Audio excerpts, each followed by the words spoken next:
people. Happy Friday. It is the 8th of November. Welcome to TDA, the day after, your favourite news platform and the home of popular culture as defined by the culture. And I'm one of your hosts for today, Martin Royalty. It's your girl Just You sorry, it's brief. It's your girl Just You representing the black queens in the fitness scene. How you mean, how your Ross Clark mean. All right.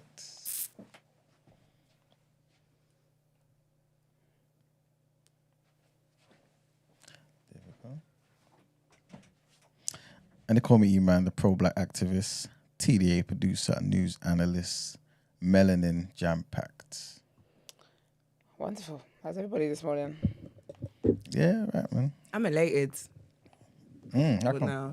Oh, that's good. Because I'm doing like a intimate kind of beats and bands thing in a couple of weeks. Nice. Sorry. And I put out tickets for the mailing list and it sold out in 5 minutes. So I'm just sick. I'm just sat Love here to like, see oh, it. Well Sick, done, I girl. feel sick. happy, I feel fulfilled. I feel happy. Yeah. That's really good. Well done, girl. Thanks, man. Brent, how are you? Blessed and highly favoured. Good. You are obviously tired. Over it. I've had a You bad ready week, in the man. weekend? My sleep discipline has been really bad, and it's affected my Bible reading in the morning, and I'm just so disappointed in myself. Oh, give yourself grace. So I guess we go again next week, because Don't be disappointed though. God knows your heart.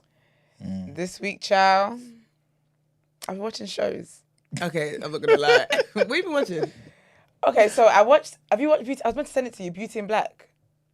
It's by Tyler Perry. It's on Netflix. So let me land you. It keeps coming up here, and because it's Halle Perry, I've always skipped past it.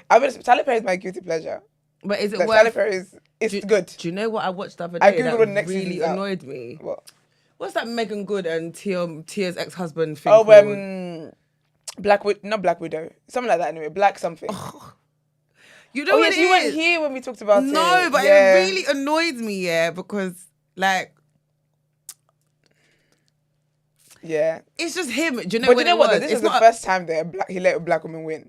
in that one. Yeah, Tyler he Perry's did. history. He did. But He let a black woman win. he did, and to be honest, it wasn't the worst. I feel like out of all the shows that he's Yeah. put out, I didn't cringe. I think it was Tia's husband, not Tia's, well, her ex-husband. Her I don't ex-husband, forget yeah. his real name. Corey. Corey, Yeah.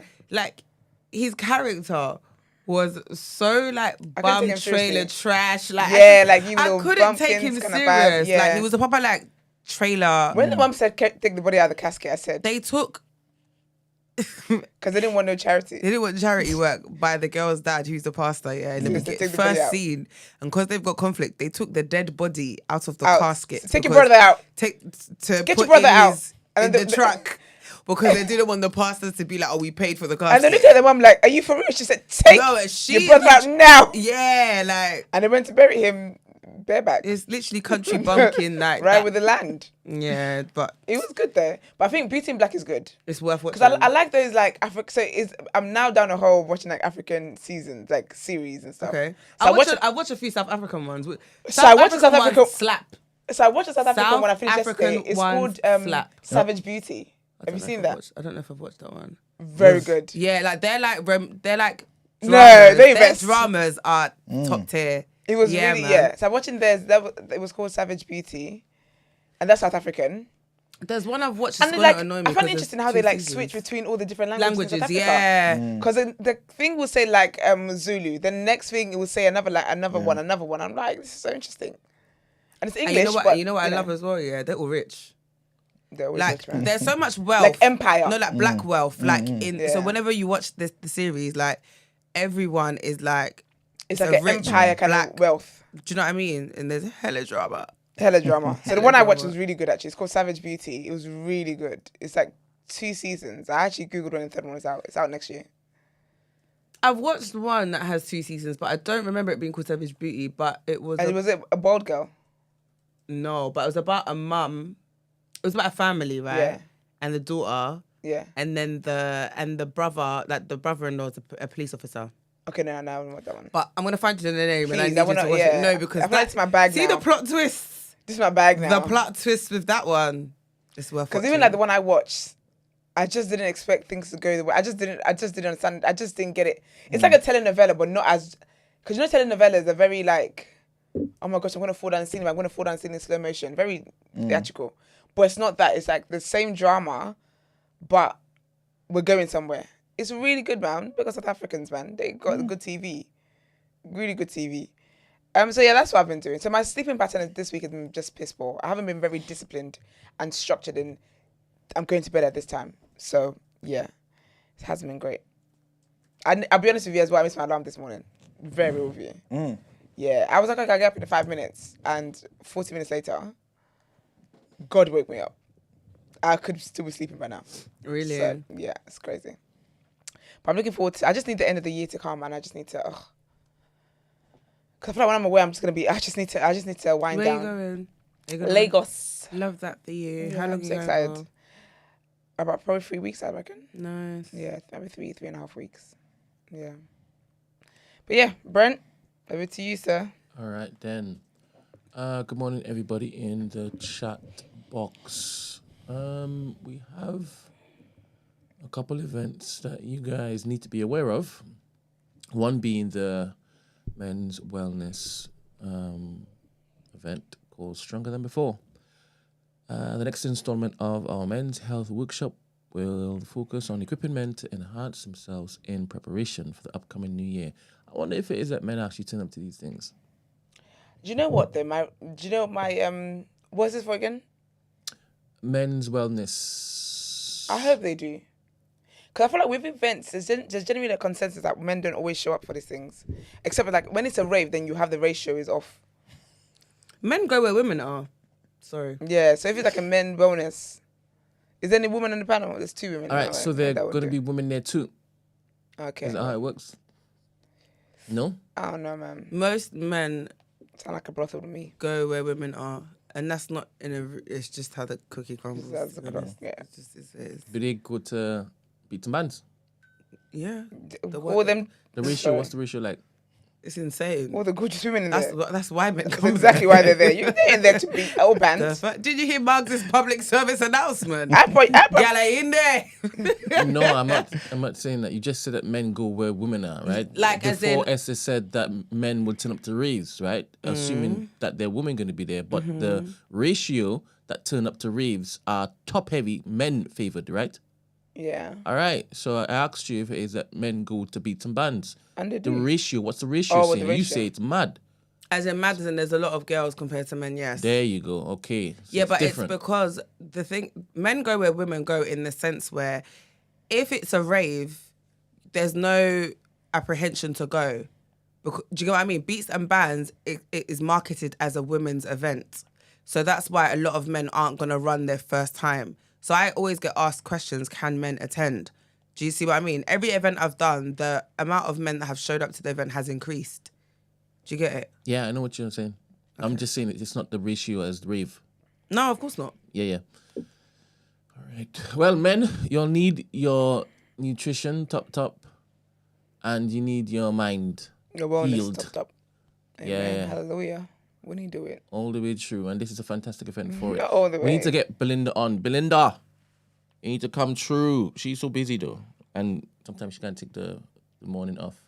We need to make it happen, Belinda. She's promised me this like since 2 years ago, you know. Work on the show. Yeah, man. A lot of people do that. I don't take anyone seriously anymore. Nah, it's not that, to be honest. Each time it is, I go to South to either see Sammy because she she's in the country and she is at Dingle's, Kay's house. Big up, Sammy. That's when it is. Like I see Belinda because she's always there, and then she remembers that she had promised that we were gonna get her on the couch. That sounds. It does. It does. But, I know, but yeah. she's so People cool. do Man. say that they're going to come on the show, but they don't. She's so cool. And then I saw her at the dentist open the other day, and it all flooded back again. Anyway, I'm promoting your event, innit? There you go. Next one is 19th of November. Hopefully, and there are tickets. Amen. What is wrong with me today? There's still tickets going. I Love Live presents The Pattern. You got 4 MCs here, they're all barras. I heard none of them. I'm sure they do. He said they're I all heard none of barras. them. I heard none of them. One is called Casper. The next El Gully. Not the friendly ghost. And he's white Okay. too. Damn, son. So creative. When it's meant to be, it's meant to be. Then it's Reaps. And last is Zuku. Did you just name Reaps? Reaps. And the last one is Zuku Rosemead. Is that my piano? Rave. Is it rave? No, it's a live performance. Um, Maybe it's one of them. I don't know what it's called. I don't know, man. Rappers that like things, innit? You know what? Fair. It's probably not like rappers that like. But anyway, our resident event queen for Isle of Live, Lauren Lewis, is putting this on, and Big up, Lauren. Big up, Lauren. all the time. Even Lauren, I'm big enough. Actually, I've met her the net. Yeah, she's very, very good people, I was gonna man. say, actually. What else do I have? The Mingles, Europa Mingles thing. I need someone to go there and actually let me know how this goes, man. I need to understand how I think it's already sold out, to be honest. this goes. I think it's already sold I out. need to know how not Christians mingling, Yoruba's mingling looks like. Crap, I was just talking. There was no representation on the screen. That is the lovely flyer. I'll put the details in the I description. can't imagine getting to and mingle also with first Yorubas. comment. You want to do what with Yorubas? No, man. It wasn't helpful. How many Yorubas have you dated over the years? Beer number? things. I'm joking. What, Andre? How many Yorubas have I dated over the years? Am I even pronouncing it right? Yorubas. Yeah, Yoruba. Yoruba. Yoruba. I mainly my pool is mainly Yorubas because that's my flavor. You should ask me how many other guys I've dated outside of my country. Is that the most important question? All right then. Yeah, that's the easier question. Go. I dated a Congolese man once. 2. Well, 1. And I always wonder what our wedding day would look like. You what? Did you what? What? I always wonder what our wedding day would look like. Oh, Okay. I What would did you say guys say? different. I've What our always kids would look wondered what the devil looks like. No, How did you get there? I don't know. Did you hear that? Emmanuel? Christian No, girl like What Esther. did you hear? I don't even know. I did something. You just said the word looks and girl, not again. Yeah. No, yeah. Yeah. Fair. I dated a Jamaican guy as well, actually. Have you? He had an identity crisis there. What was that? What was the crisis? Well, he believes that he's actually from Ghana. Oh, okay. That's not bad. But it is bad if you want to give me a speech about Ghana. I just like, oh my god. Oh, is it? Just get off my line. Okay. It's weird. Do you know, actually, no, I haven't dated anybody. How about that? Do you know what I mean? I've had. How about that? I've never had a boyfriend. How about that? I said, do you know what's funny? Yeah. How about I said that, the other day. actually? Yeah. No, this is how you know humans are unhinged. So like a couple of weeks ago, I did the whole ask me a question thing, yeah. And this is the second time someone's asked who are your exes, and I thought, so you want me So what do you want to do? There Put the was at it? Linda, Latisha, Brady, Don, LaShawn, Arnez, and Alicia. Are you look? This is what you want. You want me to basically at them. So I said I've never had a boyfriend, yeah. Now most people understood it was hee ha ha banter.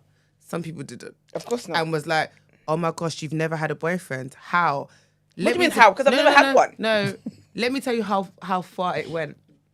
I got another one saying, oh my gosh, I can't believe a girl like you has never had a boyfriend. So excuse me to say, but does that mean that you're still a virgin? I blinked and I said, this is a man. I say yes. Because Purely virgin. only a man would come and type such tomfoolery. I just thought, huh? Yeah. Foolishness, mate. Mm-hmm. Foolishness. Yeah. I don't know where I'm going today, but Oh gosh. in the Instagram DMs, and Nikki, shout out Nikki, Big up Nikki. sent this through. Are you putting this shit up on the screen? Is there a video saying? Yeah, Oh, okay. And you ain't seen it? I have. I was gonna say you okay. don't vet content on here anymore. I have. Okay. And What's soon the as- caption, please? You know I in can't the read that far. intro, it says TOF. True or false? Okay. Some men think that if a woman isn't his type, she shouldn't be anyone else's type. Oh, that's what you will chop breakfast. Where the hell things at? No, Now, wait. having So say that standards. again. I personally Some men think if a woman isn't his type, she shouldn't be anybody else's type. Yeah, so if I don't find her attractive, why does anybody else find her attractive? Is that what? I beg you, let me play the clip. All right. Imagine you waking up. Sir, yes, sir. God damn it. said men are demonized for having standards. I personally believe that it's not the fact that y'all have standards or preferences even. A lot of men believe that if a woman is not their type, that she shouldn't be anybody else's type. And it ultimately goes down to, if I'm not attracted to this woman, then that must mean nobody else should be attracted to her. And that's why you have so many men speaking on women they would never date. Yeah. It's like, I wouldn't be in alignment with you, but I'm always the topic of your conversation to a point. How many times men say they won't date single mothers, but always talking about us? How many times women say they won't date a short man, but always talking about them? I don't like a man who makes a certain amount of money. I don't like this, I don't like that. It's not that y'all have standards or preferences. It's that y'all believe that if someone does not fit your standard or preference, that they are not worthy of love from anybody. No. And then that's where the problem that's not comes what I'm in. saying at all. Yeah, that's Peaceful not nice. fool. I don't think. I mean, yeah. According to you, Gina, single mothers are dating undesired all over the gaff. Sorry? No, because we're doing this thing where we speak with our What chest am I if you in it? didn't know. So I'd like you to speak with I your chest and said- say that Why do you again. not do this According every to single you, time? Thank you. single mothers are desired and at the top of the pile all over the gaff. I see, those were not my words, but if that's what you took from it, then I love that for you. Next. What were your words? No, I'm not doing this with you. Thought so. What do you mean fool? Are you dumb? What do you mean fool? So that's not what I said. You know, you used to like flipping. No, hold on a minute, because it's not a thought so situation. Go on. Just run so it. we're What clear. did you say? Because Really, that's I why did- he said that. No, I know, because I didn't say that they are on top of the food chain and da da da da da da da da. I said there are men who have said that if you are a certain age and you don't have children, then they don't want you and there's something wrong with you. That's what I said. So whatever you took from it is what you took from it. That is not what you said. That is what I said. Are you all right? Oh my gosh. Okay. You can owe your gosh to your gosh is owe. Oh my gosh. Just going on to Never me. mind. Anyway, what do you think about the clip? I'll be honest with you. You know, okay, sometimes, so basically, this is running joke online. I don't know if you've seen it, Gina, where men have this thing where, I mean, they do it too, but they say it just with women, where they basically say that women will say something so dumb and silly, yeah, and all the women are like, I don't know why all the other girls said, I do think people actually, no, I get it. Because I'm thinking about the example about the single mothers thing. But I do think people have an obsession with, if something that you don't desire, you just keep banging on about it. But I feel like men and women do it though. But men definitely treat you according to whether or not they find you attractive. And I guess maybe that's another conversation for another day. But I don't know where I don't exactly know where she was going with that. What do you think, Emmanuel? Do you think we spend most of our time talking about women that we're not even interested in or desire? Is that what she's saying? That's what you're saying? That's not our type, no? Yes, actually. And then we yes. spend time talking about these women. Yeah, man. Men say talking about I think it just about gold diggers, and they ain't got no gold for anyone to dig. So, For example, That's like it there. talking about, women who aren't desirable because they have children. We used to talk about that all the time, remember? I used to counter the arguments of those conversations. Because when you say we, puts me in a Trying to bracket that make I'm it not in. inclusive so that, people talk. No, I'm here for inclusivity, but not at the expense of my grandchild. No. Some people will talk about that. Some people talk about how they need to be settling for crumbs of a man. it's terrible. Talking about they should be the first in line in the polygyny queue. Wild times. Could you imagine? Because they got a kid. Crazy. So why do we spend so much time talking about women that we don't even desire? Ask yourselves. Men are jobless. That's I'm talking to Manuel here. I don't do that. What? Yeah. I just talk about people, human beings, how we interact socially. That's it. I don't single out a particular group. Doesn't affect me. You don't You know think what I'm that's saying? a particular No. It's only But if not that's time you had a if that's vendetta against that's single a- moms, you know. No, not at all. It's just a subject of Okay, you of came across this conversation. if you had a vendetta against single moms. You're banging on about single moms. No, I think I was just talking about how to remedy certain things in the community, and it was just conversation. But again, it doesn't affect me, so it's not anything like that. You know what I'm saying? But it's just whatever it is, man. It's just like I could talk about any other topic. I'm not invested in it like that. We did get the clip cut off before the guy said, "No, that's not what I said." Yeah, of course, 100%. All right, cool. We've done that. You're welcome, Nikki. All right, then. What's the last song that you'll listen to? The video Away. Yeah, on the way up. Andrew Martinez, If I Could Go. Oh, what tune? That is, whenever the How does sky that go? is, if I could go, continue, I pack my bags, soon as you say, baby, vamos, we'll fly away, like there is no why she getting head? No, If sorry. I could go. No. Anyway, it's I'm one trying to of remember a Little what that song Mo. is. Andrew Martinez, a Little Mo. That's the one. Yeah. I was trying to think of who it was featuring. And what's the rapper called? It's not Sicario, is it? Yeah. Go on, look at you. That's what you didn't know a second ago. Yeah, I'm an old. No, because I was trying to remember the who featured in it. I'm an old soul. Anyway, Such a auntie. I am. But whenever the sky is old grey and soul. it's miserable, and I need. Yeah, that is a nice, happy song, isn't it? So I listen to that when I need my spirit to be lifted and feel like I'm on holiday. You and being sarcastic? No. No, Brent. Oh. No, For me, that is like a you start doing that, innit? So sometimes your accent makes it difficult to know you're being sarcastic. Yeah, people keep saying that. Well, because people are right. God Brent. damn it. Maybe you need to look within. I can't beat these guys. I think you need to look within. It's time to look within, because Brent. you are the Charges. problem. Well, Y'all don't want me to return to how I used to be, you know? how do you used to be? Boy, I What used to about be... Nah, never mind. Boy, bye. You I ain't don't changed want to the day. remind anybody. Boy. Have you this changed is a lot, good. Esther? Have I changed a lot? Yeah, have you... To the glory of God, yeah. Okay. I can say okay. Have No, you go finish your have you sentence. seen a noticeable change in your character over Yeah. the years? I have, To what? Where did it lean to? What did it lean from? That's deep stuff, man. I said I'm tired this morning. I'm going to brunch after this. I need to be in a happy mood. Oh, yeah. Yeah. I'm coming. Hey, sorry, there's no vegan food about. Not brunch on a Friday. No? On a Friday. Wait, is that not a thing? Brunch any day, to be fair. I brunch on Tuesday. I feel like that's the oddest day to brunch. Tuesday.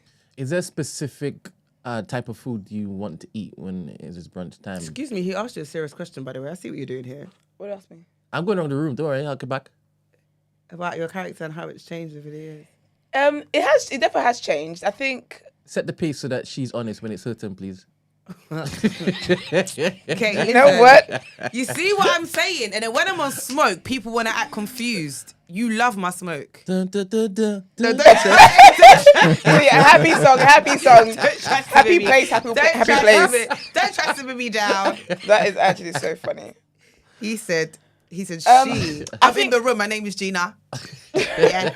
About she. Your To face be honest, one of said my she. biggest character changes, I've become more. I don't know, but it might be a negative though for some people, but for me, it's a positive because basically me putting myself first, if that makes sense. So I was such a people. I mean, I'm still a people pleaser to an Myself extent. first, Lucius. I gotta put myself first. I've always been a people pleaser anyway, but I think I've always just lived a life that just, I don't know, man. Some kind of life anyway I was living. But I think that, so the turning point for me was when my granddad died. I told you, so do you want to go there? Here we are now, we're talking about death. Well done. So anyway, my granddad passed away. I just realised that, and not to slay anybody around me at the time, but I just realised that when it comes to like dealing with life situations, ultimately you are by yourself to deal with those things. And I've always been there with other people when they're dealing with other things. And at the time, I wasn't someone that spoke about my feelings a lot. That's another character change. I would literally hold things in. Why you doing gun fingers?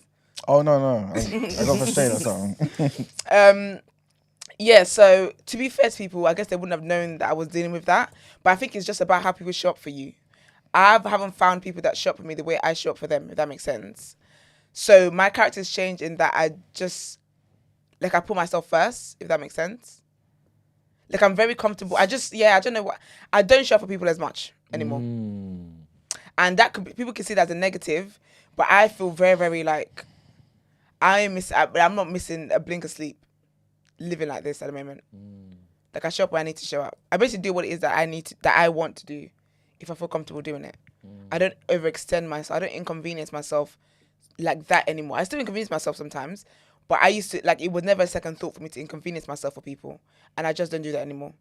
But a positive one, though, is that I never used to talk about my feelings or how I feel and stuff like that. I would just keep it in and just live with that annoyance and stuff. But now I'm a lot more expressive. A lot more expressive when it comes to how I feel and stuff. So that's a very positive one. Okay. Thank you. Gina?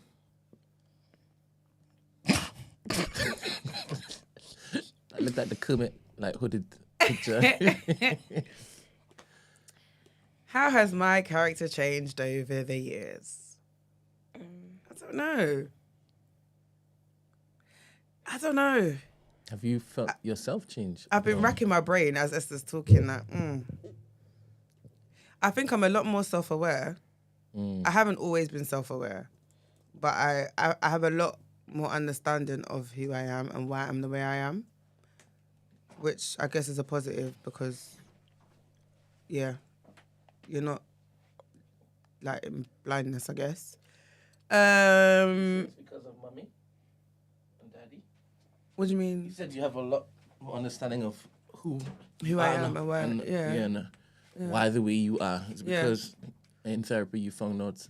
It is my circumstances, isn't it? You know when obviously I know I've gone through a lot of stuff in life, but I didn't attribute that to why I behaved the way I behaved or like my relationship with men or like, do you know what I mean? Yeah. One thing I will say is I never realised I had daddy issues until therapy because my understanding of daddy issues was when you had an absent father. Growing up, that's just, whenever I heard people talk about daddy issues, it's someone who didn't have a dad. But I had a dad. But my dad left. And my dad leaving was the best day of my life, to be fair. But that's another story. That uncle catches straight. Shows all the time. But I always want to defend him, but I can't. you can't. You can't. You can't You because don't when she need tells to. us, I it's know. like fair. But you don't need to. This is But actually light. he left when I was second year uni. And yeah, so why have I lost my train of thought? So yeah, I just never realised I had daddy issues. And a lot of my issues with men is linked to my relationship with my dad. And again, I didn't get that. And in but I thought, why is this nigga always at the centre of my problems? Like, sorry, no offence. Let me be respectful before you say I'm disrespectful and rude. But no one cares, man. yeah, I think, that's one thing that I now know about myself that I didn't know before. Can I ask a question about this daddy issue stuff? Like, what does that mean? Yeah, because I would actually want to get into that because you know, like I used to think daddy issues was like it looked a certain way, but I don't like the term daddy issues there. And how did it present itself Maybe in your that's life? my daddy issues talking. Do you know what it is? It's interesting, yeah. I can't explain it without getting really lifting up my skirt, and I ain't got time for that. Wait, is it basically? So do you want to know what daddy issues are? Yeah, So it's basically just the effects that you suffer from not having and absent how father. does it manifest?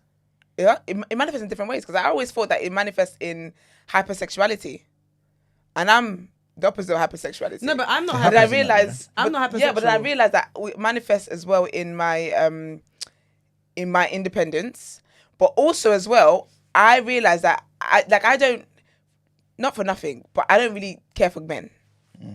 And so whenever if I was talking to a guy, whatever, I would always I always focus on what his character was like. And so as soon as the character wasn't matching up for anything, I'm out the door. But I realized that's also because of my awareness that I personally will never ever and will never replicate this individual, as in my father, in my life in a partner I can control, if that makes sense. So that also is part of the effects of not having a father around. But I always, because people talk about daddy issues as she sleeps around and she da-da-da-da, and I was think, okay, I have no daddy issues then. But then through therapy, I've realized the effects that I have are different, but it's all part of it. Because the opposite of that is the mother wound. So it's called daddy issues, and then you got the mother wound. What's a mother wound? So mother wound is also the effects of either not having just things that are associated with your mother as a parent. And then daddy issues is things associated with your father as a parent. Because like Gina said, people always act as if it's just when you've got an absent father. But you can have daddy issues even with a father that's in the house. If you've got a father that doesn't listen to you, doesn't spend time with you, doesn't care about anything like that, that will have its effects on you. So it's basically your parental effects. So daddy issues, mother wound. Yeah, so I have both. But it's interesting because none of them are linked to Promiscuity, yeah. at all. Thank God. You're so dumb. It's more like, it's just like, I can't bother to lift up my skirt and go into detail. But yeah, I just didn't realize that one relationship is the reason why a lot of other things have just, do you know what I mean? It's very interesting though. Hypothetically, if you're not talking about yourself, like give me an example. Oh. All right, let me try and give an example about somebody else. I don't know. Just like, imagine... So anything you say right now is not going to be like attached to you, innit? Yeah. Thanks for making that Thank you for making that so clear. Brent. And I'm actually going to try and give an example that is not about me. Yeah, go. I'm thinking. I don't know what that is. What's it? You're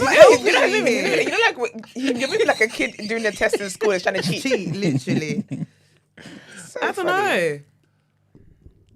Honestly, I can't even. I'm too in my head right now thinking about my. Do you know what I mean? So I honestly can't give you situations outside of me. And like I said, for the third time, God damn it. I ain't trying to lift up my skirt. So. No. Okay, but one thing I will say though, yeah, is with, you know, like just being a product of your environment and seeing things, yeah, where to you are very normal, right? Mm-hmm. And because it's your norm, you don't think it's everyone's norm, but you don't question it, right? And then you find yourself later on in life in very similar situations that are unhealthy, but because that was your norm, to you, this is what it's meant to be like, and you don't see it any different. It's only really like if you start speaking with other people, then it's just like, that's not normal, that's not healthy. But it's like, but this is all I know kind of thing. Do you get what I mean? Mm-hmm. So that's like an example. The reason why I ask is I sat down with one of our TMB advisors yesterday, innit? Mm-hmm. And he had said only recently had I found out that some of my behavior patterns was because of issues with my parents, my father in particular. And like he took a moment, like he was about to, you know, not cry, but, you know. What's wrong with crying? No, I'm saying that I don't think he was about to cry. Oh, okay, just took a moment. Yeah, he took a moment. And I was wondering, like, how does that manifest? Obviously, I didn't want to waste time, like, going into that with him because I don't know where that was going to go. And I had stuff I needed to basically tell him in it. You had TMB stuff to do. You're the only one laughing, by the way. No, because you're a witch. I probably should. You should have said that. Good. I probably should have basically said go, right? Provided the space for him, right? Yeah, you Should have provided a space Should have for him. provided a safe space. But But I only had a limited amount of time. I hear it. So I'm like, all right, can I get the answer here? You know? Do you know when Nini was like, oh, this is weird, but I gotta get this watch? Yeah, but Brent, you know the answer though. I don't think you're curious. I don't know why you think I know the answer. But you know the traces what I I do. don't why? even know if the daddy or the mummy issues only come with an absent parent. No, Do it you know- doesn't though. No, I don't. It doesn't. But my point is, I guess for me, where I feel like you have so much insight into my life and have had so much insight No, I'm not into talking my about life. you. I'm talking in general. Like, I don't know what you've connected. I don't know yet Okay. as to what it is you've connected with this particular thing that I've asked about. But have you ever had issues of the maternal or paternal type, Emmanuel? Oh, no, man. Or you may. It's not been unpacked yet. Yeah, of course I may have. I ain't perfect. I need to book you in for your present. I will give you a couple hours with Dr. Mani. You're paying for it, yeah? That's what you He said. said he's present. You're No, present. yeah, but I need to be clear. Oh, it's Brent, isn't it? Trust me, you know. Hey, I'm telling Well, you. the president, you get there, there's all these little charges. Hey, you know what I'm saying? Might as well pray for it. I believe that I'll do it, you know, by the way. So, Would you? Yeah, I would. Oh, that's good. 'Cause I feel Trying like to change. good. It's about time. 3 years into the show, but that's fine. A win is a win. That's it. But I do think that, like, Sorry. Anybody calling the phone that we don't use anymore, please use the Discord. Jump on the Discord, please. Find your way to the Discord. Thank Yeah, you man. very much. Don't be a hater, though, as well. Sorry. Yeah, I feel like there's a lot of traits that we have though that are similar to our parents, and I find it interesting. Like it's just very, very. I'm very fascinated by it, and that's why I always say that with me, I feel like my adulting is me retraining myself, is me re-raising myself to be like the person that I want to be, rather than the person that I've actually been, like people that I've been surrounded by and like ideologies I've been surrounded by and all that kind of stuff. But everyone definitely has something that you've learned from your parent. Yeah. That's how you get little kids that are swearing and stuff. Where do they got that from? True indeed. It ain't Miss Rachel. So For real. Miss Rachel. huh? Who's Miss Rachel? Oh, it's a TV show. It's a kids TV show. Oh, serious? Yeah, man. Big woman. Not big woman, but like All right. she's a big deal in the kids industry. But they're not getting from them little duck my stuffings and them little shows they're watching. It's like learn character, learn behavior around the house and stuff. So it's always interesting how those things can follow us to our adulthood. Yeah. But well, that's that for Trauma Friday. So There you go. Get into the headlines. please.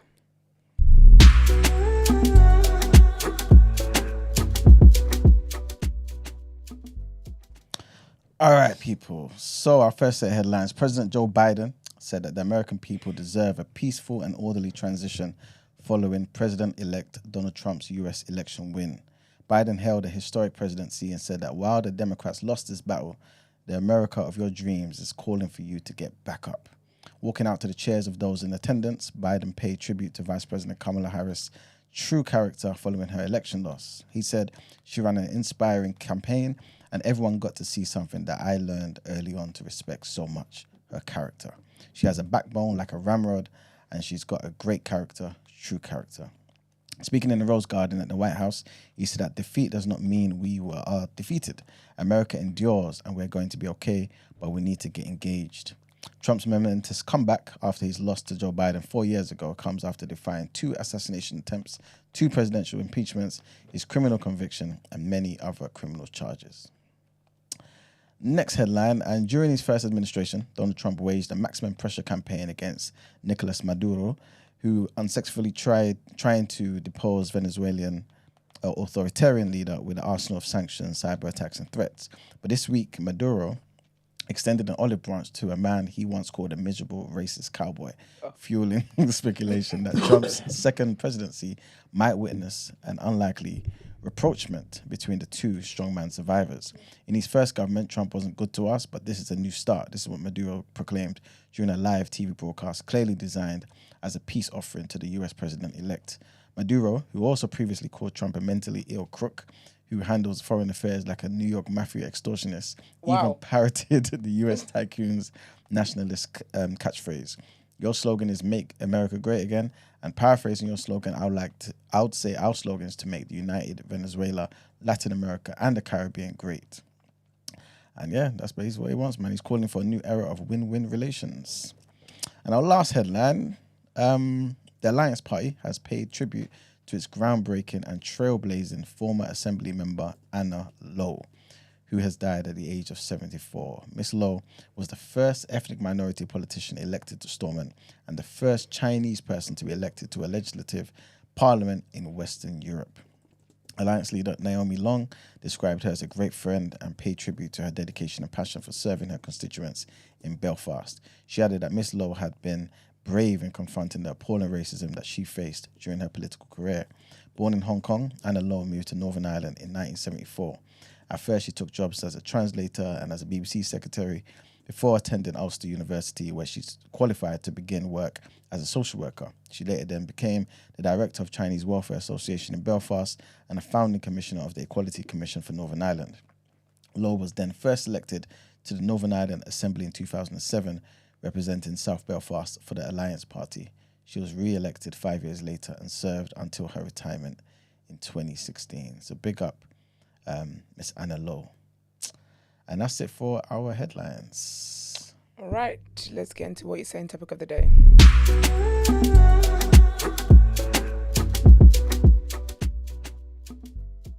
Oh, sorry, the next break. All right, cool.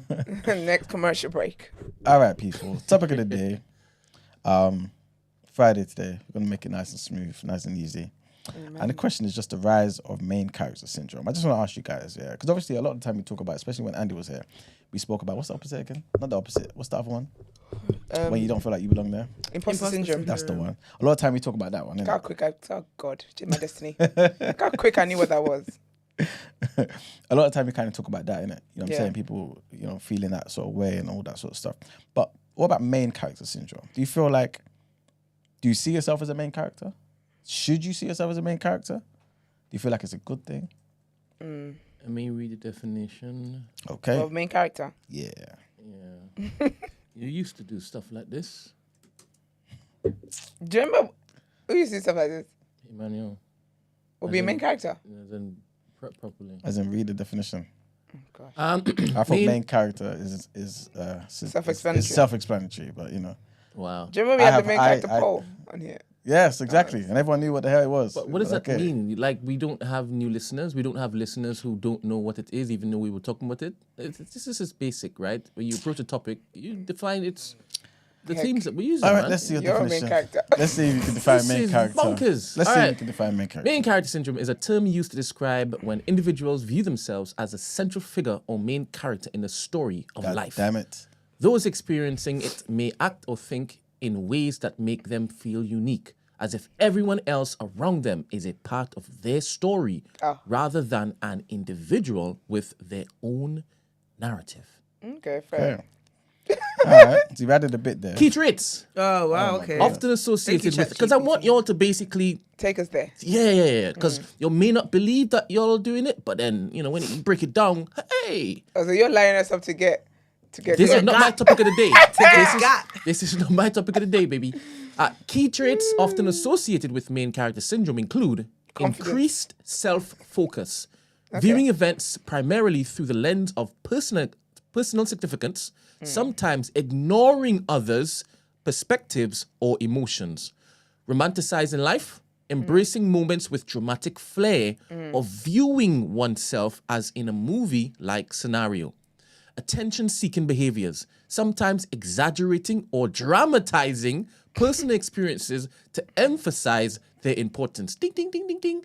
Narrative control. Ding, ding, who? Narrative control. Trying to direct situations to fit a self-centered narrative, wanting others to play into roles that serve this story. While it can lead to confidence and motivation, taken to an extreme, it can result in selfishness, conflict with others, or detachment from reality. Social media has often been cited as a catalyst for this phenomenon, as platforms encourage personal storytelling and highlight real curation. Thank you for that, Brent. You're welcome. All of that is what I hoped us we were going to in terms of the good and the bad, but you said it there for us. Not only defined it, but finished the topic. But fantastic. It's in line with my time for departure. Anyway. This room, yeah. The people in this room are just something else, quite honestly. Next time, I'm not reading any definition. I knew that's the verse you were going to go Yeah, for. yeah. We will get stuck in the weed of the mud. I knew and that then was people the are screaming, verse. what does it mean? You just have to stop after the first or second full stop. You don't need to go after it for 28. It's too much.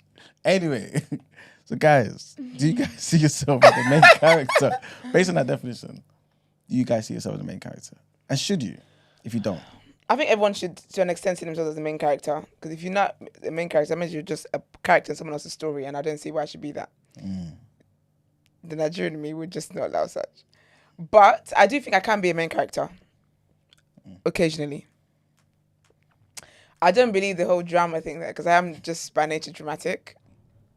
I don't think that's the main character thing. Like I could care less whether you buy into my story or not. I've said what I said. But then maybe that's the main character thing. I don't know. Is it? Who knows? Okay. So yeah. It's funny seeing Christy said I would definitely admit that I have the first trait Brent read out. What was that Self-awareness. What was that trait? Oh no. Where's that Right. first one? I thought you were You're going to tell giggling. us. Yeah. The first trait, is the main character. the first trait was increased self-focus, viewing events primarily through the lens of personal significance, sometimes ignoring others' perspectives or emotions. But doesn't everyone do that there? Everybody. 100%. So everyone's the main at some character. point. Yeah, of but course. but the thing is, I get it where like sometimes you can. There's some people who generally can't see outside of themselves. Yeah. But I feel like we all, as humans, have a moment where in some situations we are blinded by ourselves and we can only see ourselves. So I think it goes both ways. But I think you should definitely be the main character in your, like, you have to put yourself first, innit? But how many stories can you be part of? I think you're kind of part of everybody's story, though, no? There you Everybody go. that you interact with or have a relationship with. There you go. And do you feel like maybe it's the duty of certain people to be the main character in other people's stories? Because obviously, like, if you're the main character in a person's story, remember, someone's story could be up to 80 years, right? And you may just be in their life for 20 years. Maybe it's your duty to be there as the main character so that they can be something. You know what I'm saying? And then, obviously, you leave and then they take over. Sorry, I didn't get that because what you sounded like me staying in a situation I don't want to stay in. So No. So say that again. So more so kind of like maybe, I don't know, this might not be the best analogy, but what's his name? Let's just say King Charles, right? He's always in the shadow of his mum, Queen Elizabeth, right? Yeah. But maybe... Rightfully. Did you see the headline the other day that said the Queen is ill and everyone's actually died there? Forgot it was Camilla, what's her name? Oh, Camilla. yeah. Camilla. Yeah, she's the Queen. What's the surname again? I never knew that. I only know it as, Parker Bowles. I didn't even know that. Queen Court, yeah. Anyway. Yeah, so when they were like the Queen, I was like, oh, look at you. She's not so much, she's no main character. There you go. Wait, sorry, you're gonna King Charles always been in the shadow of the Queen. But okay, you know what? Using her, she might not have been the main character, but she played a significant role in the early years of Charles. But for her to then step back and become the Queen and him also to reign, you know what I'm saying? So sometimes you could be a significant character. You may not be the main, but you're but you can be enough significant, of, you know what I mean? And sometimes if you maybe don't allow yourself to be that, you could be holding that person back. Yeah, that's true actually. Yeah, that's the point actually. That's why I was I feel like that even links like skills and stuff. Like when you think about obviously in the media space, when you think about the media space, you have people that are behind the scenes that are doing the work and blah blah. They're talented, they're so skilled and whatever else, but they've got a very significant role. But people wouldn't see them as the main character because they're not the face of the brand or they're not the ones that's presenting whatever they're presenting. However, they play a very, very significant role. And then sometimes you can see that in when someone's skills actually lies behind the scenes, but they insist that they must also be in front of the camera. And so you just, it's not helping anything. Yeah. That they're basically holding themselves back because they want to focus on the wrong thing, basically. But yeah. Danielle mentioned, I know Brent's going to put it on the screen, I'm not too sure if he's seen it, but No, I haven't. she said, Iman's asking if we should play roles that enable other people to be their best selves. For a season, maybe, but people should learn to shine themselves. Ooh. Yeah. But like sometimes you need that person so you can learn how to shine yourself. You know what I'm saying? Yeah, but I feel like I liked it for a season. For- That was like, exactly. is it Tom Brady, the football guy? Yeah. And his wife. And she said, okay, that's fine. I'm gonna step back so that you can do whatever it is that you want to do for a season. And then he tried to switch up the contract, and she was okay. Well, I'm gonna go and shine elsewhere now. Yeah. But yeah, I do agree for a season. I do agree for a season, and I feel like that's what with relationships, like friendships, whatever the ships might be. Yeah. That is necessary. I don't think everyone can always be a main character. I also don't think everyone's got the credentials to be a main character. What about in their own story, though? Should you strive to be the I main think you should character? always in be your the main own- character in your own story, though. Okay. I think you should always be the main character in your own story. So does someone always have the credentials to be the main character in their own story? But it's your story. Why are you not the main character? Who else can be a main character in your own story? I'm just asking the question. Like, do you need to be equipped with something to be the main character? No, in your I own think story? the fact that you're you and it's your story automatically makes you the main character. Okay. If you decide to then be playing, play an extra to everyone else's story, then that just sounds like a you problem. And that's what Daniel talked about. People should learn how to make themselves shine. And you can't blame anybody else for that. But I feel like when it comes to your story, you should always be the main character in there. There's been times when you watch a film, right? Yeah. And you've got the lead role. I don't know, Al Pacino or somebody. Yeah. But then you've got somebody else who's maybe psychic in a role, who's like the supporting Robin is Batman. You know what I'm saying? Yeah. But that person is so pivotal in that story. The performance is amazing, everything, that you could mistakenly say, you know what, that's the main character. If not for him or her, Pacino ain't shining like this. You know, he needed that particular person, even though the accolade of main character, or main actor, the leading actor goes to Pacino. Yeah.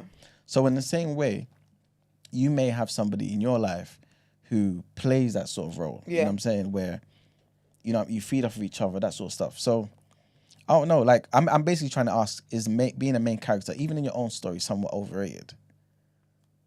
Because sometimes, I think this maybe goes into the whole thing about being a team, right? So, yeah, like, if you work better as a team, does it really matter if you are the main character, even in your own story? As long as maybe you cross the finish line in the most spectacular way? I think I'm just thinking about things to do with my life differently. Okay. Because even if I am part of a team, what I bring to the team and whatever role I play, I should still be the main character of my story, my life. Like, I can't see a world where anyone else is the main character of my life. That doesn't. I just don't understand what that means. So each individual should be the main character in their lives, and then as we go on, you might have people that help you with this or whatever the case might be. But when I'm writing my own life story, it needs to be about me that I'm writing. It needs to be my journey that I'm writing. It needs to be about my growth, my development that I'm writing about, not that of somebody else's. And yes, there might be people that have helped me along the way, but that doesn't make them the main character. Because they helped me along the way for me to shine the way I've been shining. Do you feel like sometimes sharing the spotlight? So, in fact, let me target you, Gina. Yeah. Obviously, you're the face of Beat It to Bands. They're the face of Just Gene and all that, right? Talk to her. Okay, you're shouting. Do you feel like it's necessary for you to be the face and all, like, of all of these things that you're doing, or do you feel like if you were to share the spotlight, maybe that would kind of dim it? Is it necessary for you to have that sort of character trait to be like, okay, you know what, I'm going to be the face of this. I have to be. It's definitely a character trait because not everyone can do it. Exactly. It's facts. 100%. Say it again. Say that again. No, because not everyone can do it. It's true. It's annoying. You know what's so funny? The other day I was talking and I was saying how, like, one thing I said was I felt like before I used to say, like, I wish when I started my brand, I had another person doing it with me and it was like a duet. And I remember I said it in therapy because I feel like it's been so hard doing it on my own. And then my therapist was like, but how do you not know that that other person might not have kept you back? Or, like, there's two ways to look at it. Like, yes, you might have gone further, but you also might have been... Do you know what I mean? Like, it could have gone either way, basically. Like, who's to say that having another person would have even strengthened what you have? You lot might have fell out. It might have not even got this far, blah, blah, blah, blah. So the best way to do it is the way that you're doing it now, because it's worked. Are you conscious of your position as the main character? Or do you see it as, oh, this is just a byproduct of me striving for excellence? No, I'm conscious in the sense of, like, sometimes I don't want to be. Okay. Because it does get tiring and draining, and sometimes I just want to hide in a hole. But it's my destiny, innit? I've got to rise up to the occasion. So okay, so do you see it more so as, okay, I have to rise to the occasion. For me to get this brand from here to the next stage, I just have to do what's necessary? Or do you see it as, I want to be X, Y, and Z, and so for me to get there, I have to bring certain things along? If you understand. I think it's a bit of both. I think it's both, yeah, because remember, none of this is planned. I didn't sit out and plan and structure any of this. Do you know what I mean? So it's definitely been a byproduct of me just cracking on. But since you're here now, your next steps, your next stage, right? It will be planned, though, right? Yeah. Exactly. So basically what I'm trying to get at is, how do you balance saying, you know what, I'm making this all about me, and then also balance that with, I have to think about my team, I have to think about other things, and basically not going to the realm of being a narcissist, and you know what I'm saying? Because I feel like you need to maintain yourself as the main character. I'm not built like that, though, in terms of being a narcissist. Like, those who know me know I don't possess main character energy, like, really, like, outside of being on stage. And do you know what I mean? and the alter ego thing, but there's Gina and there's just Jean. Do you understand what I mean? So Gina doesn't have that. I don't ever see myself becoming narcissistic, and I'm very much. I love a team, and I've seen how much a team has elevated everything that I'm doing. So the people I have around me are very, very crucial, and I operate so much better with people. I'm not a lone ranger. Do you know what I mean? So based on that alone, I know the importance of relationships and those that I have around me. Okay. Brent, what about yourself? Do you see it like how much weight do you put on yourself as a main character? Do you see yourself as needing to be the main character in your story? In my story, definitely. Okay, cool. And do you work on that? So basically, are you somebody who feels like, okay, cool, I have to have confidence in myself and I have to edify myself, I have to talk myself up, I have to do certain things so I can maintain this position in my story? Yes. Okay. Where do you draw the line? Where do you say to yourself, if I do a bit too much of this, I'm going into the realm of just hyperactive focus on myself, potentially at the detriment of other people around me that you care about? Where do I draw the line? It's difficult for me. Okay. Well, it was difficult for me. That's why I had to purge everything in it. People started idolizing me, and there was a lack of progress because I think I was enjoying it too much. Okay. So I dialed all that back. I went completely the other way, and here I am. Okay, cool. People might even say I'm still the same. But you notice the difference in yourself, though. 100%. I've been able to achieve more since I've done that. And I have to fight every day to center Christ as opposed to Brent. Okay. Yeah. Makes sense. I like that. I'm bringing back to you, Esther. Yeah. Do you feel like being the main character potentially, obviously, like you said before, like it's imperative for you to be the main character in your own story? Yeah. How do you, because obviously you're an empath, right? How do you prevent yourself from being less empathetic? Since it's about you. Do you know what I'm saying? That's what I said. That's what I was talking about. That's actually what I was talking about earlier when I said about the character switch. Okay. Where for me now, it's important for me to now find a balance, because my instinct was always to just, my instinct is just always to kind of show up for other people, but I've had to reprogram myself to know that, because I would feel the inconvenience of it, but I just be like, okay, whatever. So now I just, it's hard though. I'm not exactly perfect at it. But I think it's just, ultimately it's just about what I want to do. Yeah. I say this a lot and people think it's weird, but I think about death a lot. And I just always think, if I'm in my deathbed, what is really going to matter to me? That's my mindset with a lot of things. And so knowing that I did the things that I wanted to do and I didn't inconvenience myself in ways I didn't want to and stuff like that is, that's what helps me. I think it's hard to find a balance, to be fair, when it comes to being the main character in my story and the empath. But I think, I don't even know how I'm thinking about being the main character in my story, but there just can't be another, there can be other characters, but no one else can be the main in my story. Yeah. That doesn't, I don't know, my brain can't compute that. How much do you care about people's perspective of you as the main character? So the traits that you possess and all that sort of stuff. You're the main character in your story. Yeah. That's given, right? Cool. But how much do you care that people have a particular perspective of you in your story? As in they see me as the main character in my story. No, they see you, they see you as that. But Yeah. your character traits now. Yeah. Remember, this is your own story. Yeah. So somebody's reading, observing your story. Yeah. But they're saying, I don't really like the way she's like this, or I love the way she's like this. How Yeah. much does someone's opinion about you in your own story matter to you? That's also something I'm unlearning. Not much. All right, No, but I have to though, because I found that basically people's perception of me Yeah. was like partly defined why it was that I was.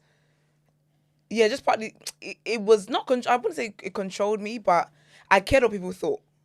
But then I realized I'm misunderstood anyway. And I realized as well that the only person that can really know me totally is me. For the longest time, none of my friends thought I was like an emotional person. Yeah. Like none of them thought I was. Yeah, none of them thought I was an emotional person because I never ever showed people that side of me, ever show people that side of me. But I knew that I was. So like there's certain things that I knew that like I know for a fact that I am, and I know people around me who have access to me all the time don't even know that I am. And that's when that was honestly one of the turning points of my life where I was like, I can't care what people think because no one would ever truly know me in my entire being as I know myself. Because I'm not willing to let people I'm not willing to let people know me in my entire being. So that's why I can't care, because I hold a lot of stuff about myself back. So I can't care that you might think I come across this way, because I know why it is that you would think that, because I've never showed you this side where I'm not that you said. So that's why I can't care, because I'm not vulnerable in totality with people. I'm vulnerable with some people, but even then, there's nobody I'm absolutely like completely vulnerable with. Yeah. So that's why I can't care what people think, because they don't know. So I can't judge people for what they don't know. I can't be upset that you don't know certain things about me when I've not shown you that. So. Okay. Yeah. Obviously, I'm seeing in the chat people talking about the context in terms of the main character in life generally. But that's what I'm basically going. Yeah. I'm gonna keep it brief though. But basically, I feel like once you're the main character in your story, there's a tendency to potentially be the main character in other people's. Yeah. You know what I'm saying? It starts there though. You can't be the main character in life and not be in your own life story. You know what I'm saying? And basically, what I'm trying to ask you guys is, do you feel like it's necessary to like, in order to be successful, depending on however you define the success, to be the main character? And if you step out of your own self and be the main character in other people's stories, in that your personality is such that people look at you, good or bad opinions, but they look at you, and that's your focus. Do you feel like that's a necessary thing when it comes to success? I think to an extent, but I think that to an extent, I think that you also can be. Like, I can see how you can easily become the main character in someone else's story, for example. So say for example, Gina has a PA, and all the things that Gina's got going on, this PA they have to organize, they have to Gina will be the main character in that person's life because of the job that they do. Yeah. But then also though, that PA would know that like that's their talent, that's their role, that's their job, that's something that they enjoy doing. Yep. So they will be happy for Gina to be the main character. But then Gina being the main character in their story makes them the main character in their story because of the skills that they have and the way they're able to like assist Gina with everything that she's got going on makes them the main character of their story, because they will feel like they're the main character in Gina's life. I literally was about to say though, but they also would be a main character in my life, because I Exactly. wouldn't be able to function without that person. Exactly. Is that a healthy balance then? Is that the healthy balance you think that is kind I of need necessary? you just as much as you need me. Yeah. Yeah. I feel like that's a good balance. But then you're both main characters. Yeah. But you're also main characters in each other's stories. Like you are the main character in your life because you're doing what you want to do. That this being Gina's PA is what you want to do. So you're leading that story of yourself.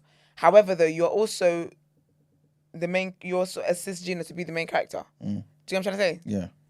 Where does that become a negative thing? Because she could be so good at being your PA that you want her to remain your PA. You know what I'm saying? Instead of her maybe starting her own thing and then, you know what I mean? But everyone's going to start their own thing, though. That's another thing. That's true. wrong with the society today. This is the thing, yeah. You know, not everyone's meant to be a boss though, and not Word. everyone's meant to be an entrepreneur, and not everyone's meant to, like, there's Everyone's meant to lead, child. literally, and not everyone is built to lead. Absolutely. Like, you might be great at organizing, and like all your skills, makes you really great at your job. That doesn't necessarily mean that you are meant to lead. But my thing is, if someone has passion to do something else, I'm never gonna stifle your dream to make my life, like, I wouldn't do that to you. So as much as I would love for you to be my PA forever, if you have a dream and there's something bigger out there that you want to go and do, I'm never going to be like, no, you have to remain my PA. I feel like where it gets toxic or where it gets bad is where it's a toxic situation. Okay.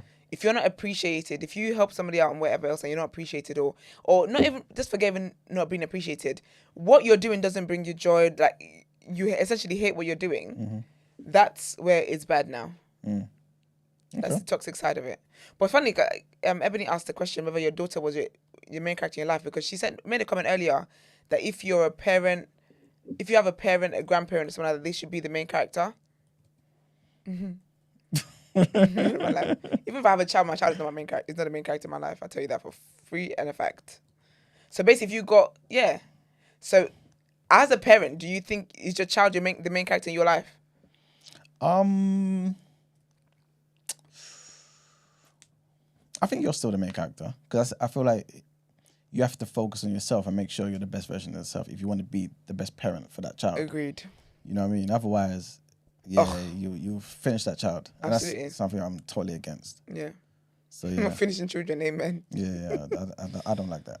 Yeah, I agree with that. I feel like, I agree with that. Like, there's just no world where I can see anyone else being the main character in my life. I think there are people I can care for and stuff like that, but you just can't, you can't be the main story in my life. It just don't work. So, to wrap up, is this basically the reason why, because Izzy even said this, someone like Trump is so successful? Because he sees himself as a main character in his own life, but also his role in the world. And if, for example, you don't have that sort of, I mean, obviously, depending on who you're talking about, they may see him as a narcissist or whatever it may be, arrogant or whatever it may be. But if you don't have that sort of trait to even be in that position where you could be abused by, you know what I'm saying? Like, like a Justine. Yeah. You don't even have what it takes to even get to the higher position. Of course, as human beings, you have to analyze yourself, be conscious of certain things, you know what I mean? Reflection, things of that nature.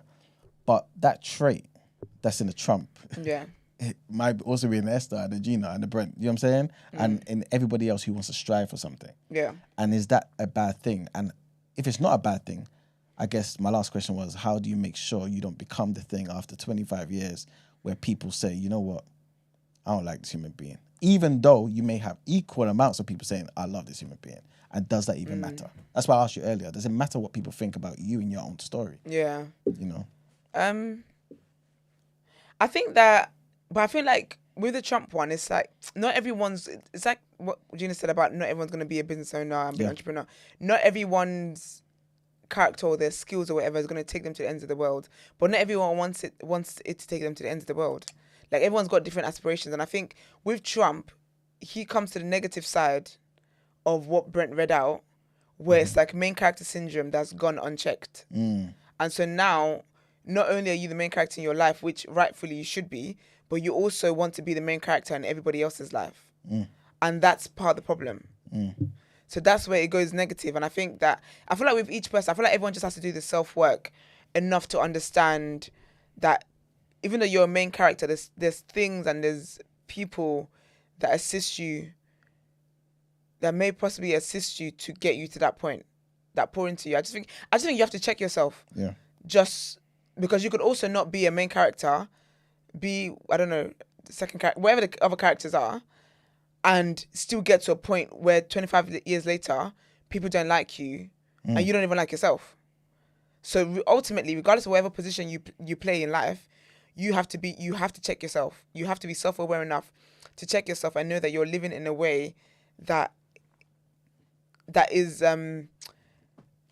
just helpful to society, like the people around you, and just your community, and just like you're better. Like the world is a better place because you're in it. Yeah. I feel like everyone should strive for that. Yeah.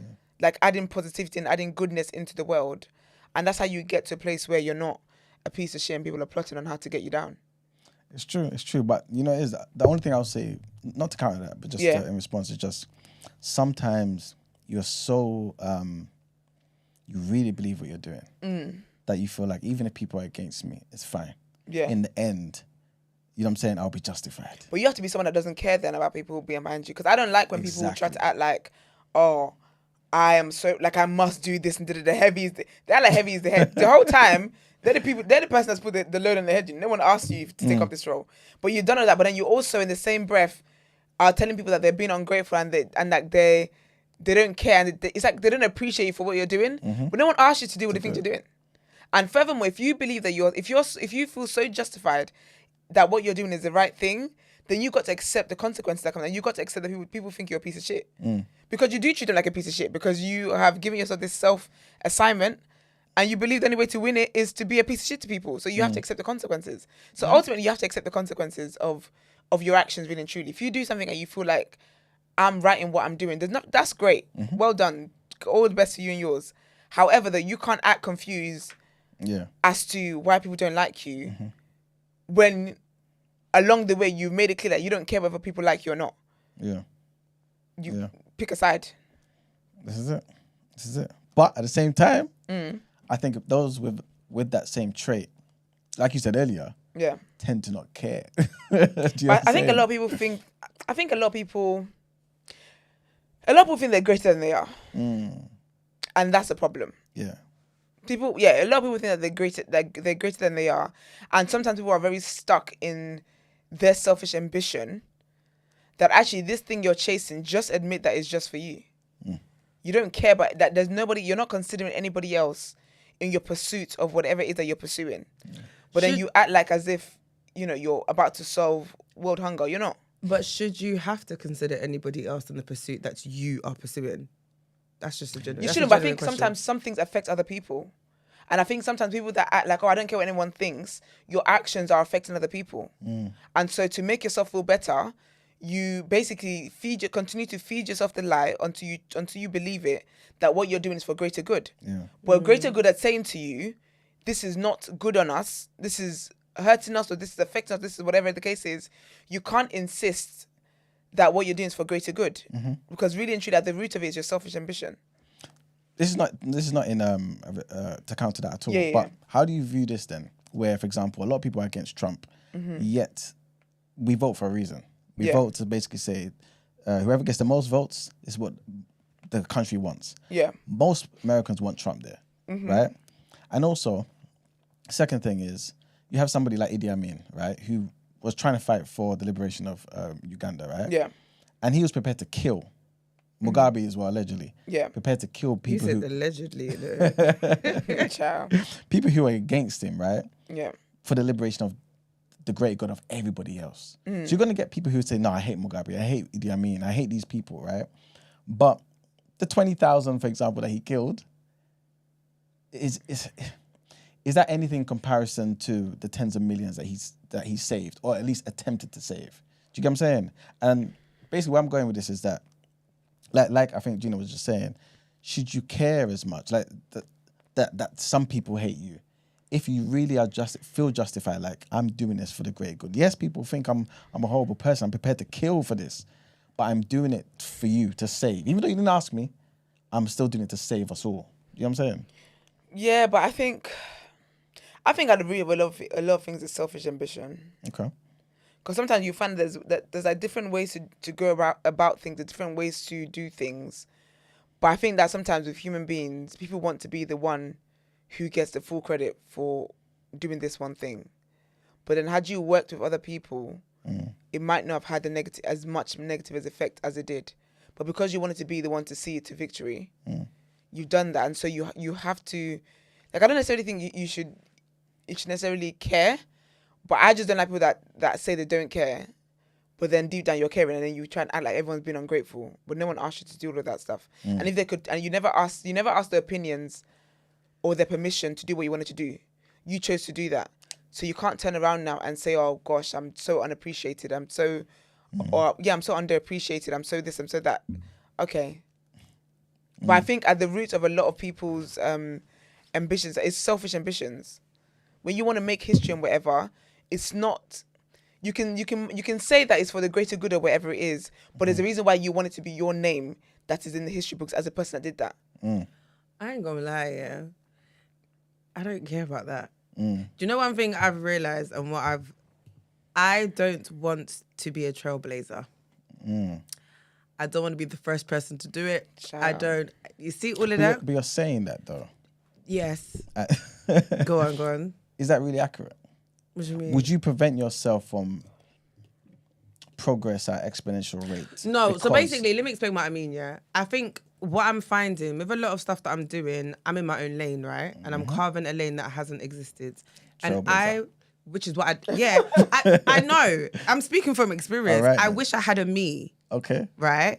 Because what I'm finding happening is you get a lot of the crumbs as the first of its kind. Yeah. A lot of like people don't know what to do with you. Like everything is trial and error. You are the guinea pig. And so you crawl so everybody else after you can run. True indeed. So everyone who comes after you doesn't have to go through the same grit. They don't have to go through the same mental turmoil. Like it's easier for everybody else after you because you have been the sacrificial lamb. My dear, I don't want to be a sacrificial lamb anymore.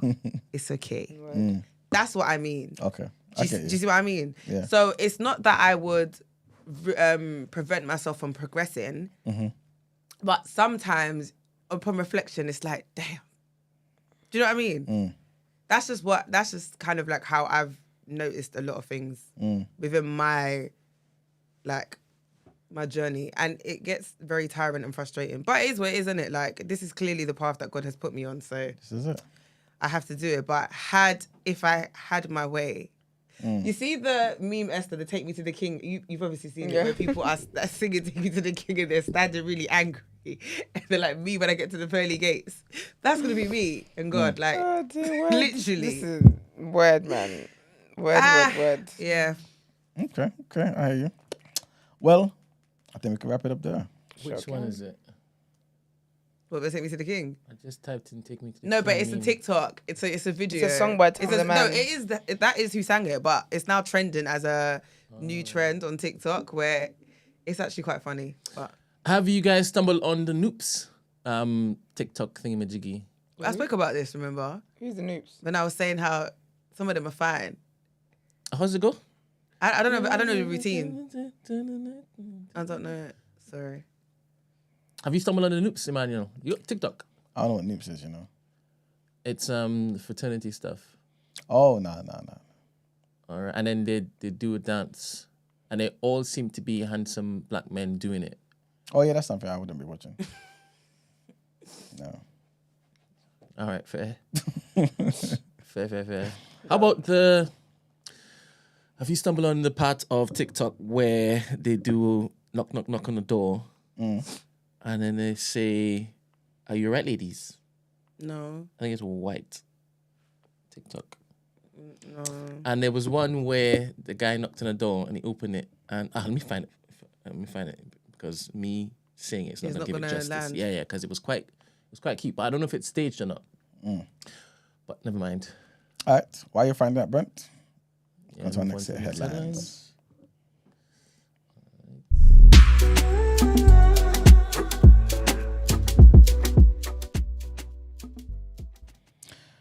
All right, people. So our next set of headlines. MP Mike Amesbury has been charged with assault after a video appeared to show him punching a man to the ground in the street. The charge against 55-year-old who has been suspended from the Labour Party relates to reports of an assault on a 45-year-old man in Cheshire about 2:45 in the morning on the 26th of October. The MP will appear in court at a later date to be formally charged with common assault. Mr. Amesbury confirmed that he had been told to appear in court after the deeply regrettable incident. The Runcorn and Halesbury MP said that he was continuing to cooperate with police and that he could not comment further, given this is an ongoing case. Next headline, trigger warning on this one. Big trigger warning on this one, man. And the British barrister's horrific and violent abuse of more than 100 children and young men was covered up within the Church of England for decades. This according to the conclusion of a damning report. John Smith QC is believed to be the most prolific serial abuser to be associated with the Church of England, a long-awaited independent review found. So this same man, Smith QC, who died age 77 in Cape Town in 2018, was accused of attacking boys at his Winchester home, who he had met at a Christian summer camp in Dorset during the 1970s and the 1980s. On publication of the findings, the Archbishop of Canterbury apologized again to victims and said that Smith's abuse had manipulated Christian truth to justify his evil acts. Smith had also worked as a barrister representing morality campaigner Mary Whitehouse whilst he ran the camps for the young evangelical Christians. Reports of his physical abuse of boys were revealed in the investigation by Channel 4 News back in February 2017. The investigation came after a report by a particular trust, Irwin Trust, in 1982, which was not made public until 2016. Smith was confronted by his conduct after the report compiled by Reverend Mark Ruston and Reverend David Fletcher It found that Smith identified pupils from leading public schools, including Winchester College, and took them to his home near Winchester in Hampshire, where he carried out lashings with a garden cane in his shed. And our last headline, Keir Starmer and fellow European leaders have urged Donald Trump to stand up to the bully, Vladimir Putin, as they digest the potential consequences of the historic Republican election victory in the US. Volodymyr Zelensky made a separate and a desperate appeal at the European political community summit in Budapest for leaders to continue their support for Ukraine war amid fears that Mr. Trump will try to force a deal involving concessions. It came as Sir Keir Starmer faces increasing pressure to prioritise a new post-Brexit defence pact with the EU, with concerns growing that Mr. Trump may also dilute support for NATO and focus US military objectives elsewhere.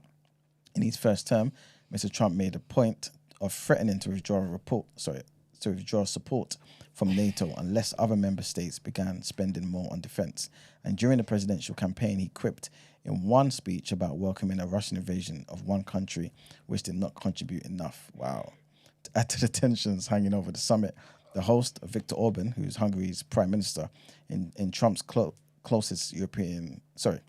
To add to the tensions hanging over the summit, the host, Viktor Orban, who's Hungary's prime minister, is Trump's closest European ally, and he has been described as pro-Putin and pushing to end the war by seeking compromise with Russia. And that's it for the headlines. Time to pay the bills. All right, let's get some word on road.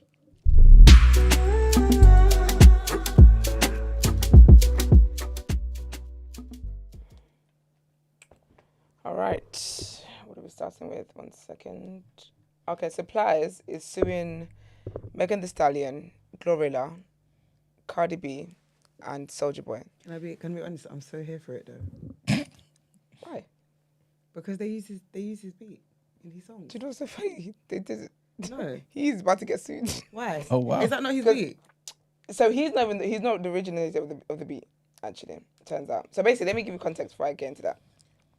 So basically, he's suing them for copyright infringement on his wannabe sample. So he's saying that, first of all, Soulja Boy copied it in Pretty Boy Swag. Right here. And then It's my swag. and then I was about to say Pretty Boy, what's his name? Soulja Boy then cleared the sample for GloRilla and Megan's song. So Soulja cleared the sample. Yeah, so Soulja first copied Plies. Didn't clear it out with Plies, I believe. Then, did he clear it? No, he didn't clear it with Plies. Yeah, he used an authorized sample. Yeah. Didn't clear it with Plies. And then when GloRilla and Megan Thee Stallion are going to, I think it's on GloRilla's album to first, so GloRilla were going to use it. They then asked Soulja Boy for the clearing. He's cleared it. So with that song, there's now a remix with Cardi B. So that's why Cardi B is tied up in that. So it's soon all of them. But Megan Thee Stallion's producer, Lil Ju made the beat. That guy. He actually has said that, he says My Dougie came out in 2006. Me and My Goons came out in 2008. So he says Big E, the producer of My Dougie, is credited on Wannabe. So he's saying that you can't sue us because it's not your original. You're not the originator of that beat, of that sound, and we actually cleared it with the original person whose song came out before your song, basically. Okay, fair enough. It says, for the record, Pretty Boy Swag is a remake of My Dougie as well. Soulja Boy is on the My Dougie remix. Me and My Goons literally is not the single for that Plies album, So My Dougie is the original. basically. Okay. So you did all of that, and for what? You know, you talk about celebrities that look like each other. Plies and Kirk Franklin. Oh, yeah. It's crazy though. They're definitely Like- cousins. They gotta be cousins. Yeah. It's actually crazy. And then someone responded to Luigi. His name is Max, by the way. It's just random. Says, I need y'all to play these two beats back to back. Wannabe samples Me and My Goons. But Pretty Boy Swag is a Lil Wayne sample, but the two beats are not the same. He doesn't have a leg to stand on. He doesn't have a leg to stand on Soulja. Doesn't have a leg to stand on suing Soulja Boy, but Wannabe does sample Plies. And then Luigi said he was there when they made the song, so that'll do it. So that was that. I talked about Halle Bailey, how DDG, her her child's father took their baby Halo to Kai Cenat's live stream. It's been so interesting seeing people's reaction to things. And I think sometimes, some of you, like, it's so funny because when people hear like terms like projecting or trauma, you start to shaking your boots. But that's how you live. Because imagine people saying, "Oh, why is she upset?" Some people don't have their dads in their lives. What? What? So does that mean that people can act however they want to act with their children because some people don't have dads? Some of you never making out the hood, child. But anyways, just following up on that. There's a point I wanted to make about that as well. I forgot what it was. But anyway, she tweeted yesterday saying, "Yesterday maybe I did overreact and shouldn't have brought it here. I know that Halo is always safe with his dad. I just don't like finding out with the rest of the world what my baby is doing. Thank you, Kai, for the gifts for Halo." So yeah, Kai brought gifts for the child. And just by the looks of those gifts, they do that intentional gifts. No one has nappies just chilling in the back of the room. So DDG would have always known he was taking the child on there.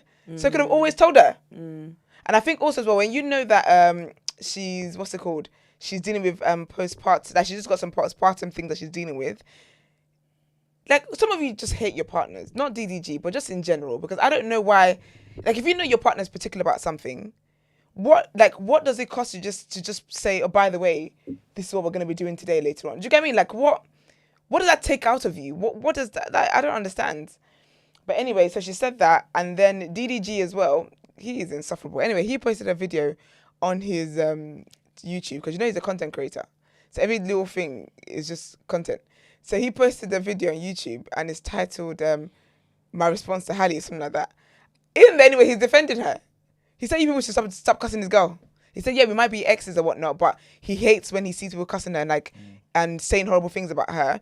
And he was like, yeah, it's a conversation we could have had offline, whatever. But he was like, I don't watch the full thing, give me highlights. But he basically just said that she's dealing with a lot since having the baby. And so he's like, he as a man doesn't understand what that feels like. So he's not going to he's just not going to be adding stress to her basically. And he doesn't like when he sees people disrespecting her and being mean to her online and all that kind of stuff, which for me makes sense. But anyway, I'm glad they've been able to sort that out and have that conversation if they have done that. But it's just crazy. It's just crazy how what kind of thoughts people have to these things. Like, why would I want my child in a place where there's alcohol present, there's drugs present, the police just rock up on there to do a raid randomly? Like, why on earth would I want my baby there? I only put the baby in a little tote bag. Didn't even carry the baby, didn't support the baby's neck. Anyway, that's what was happening on that side.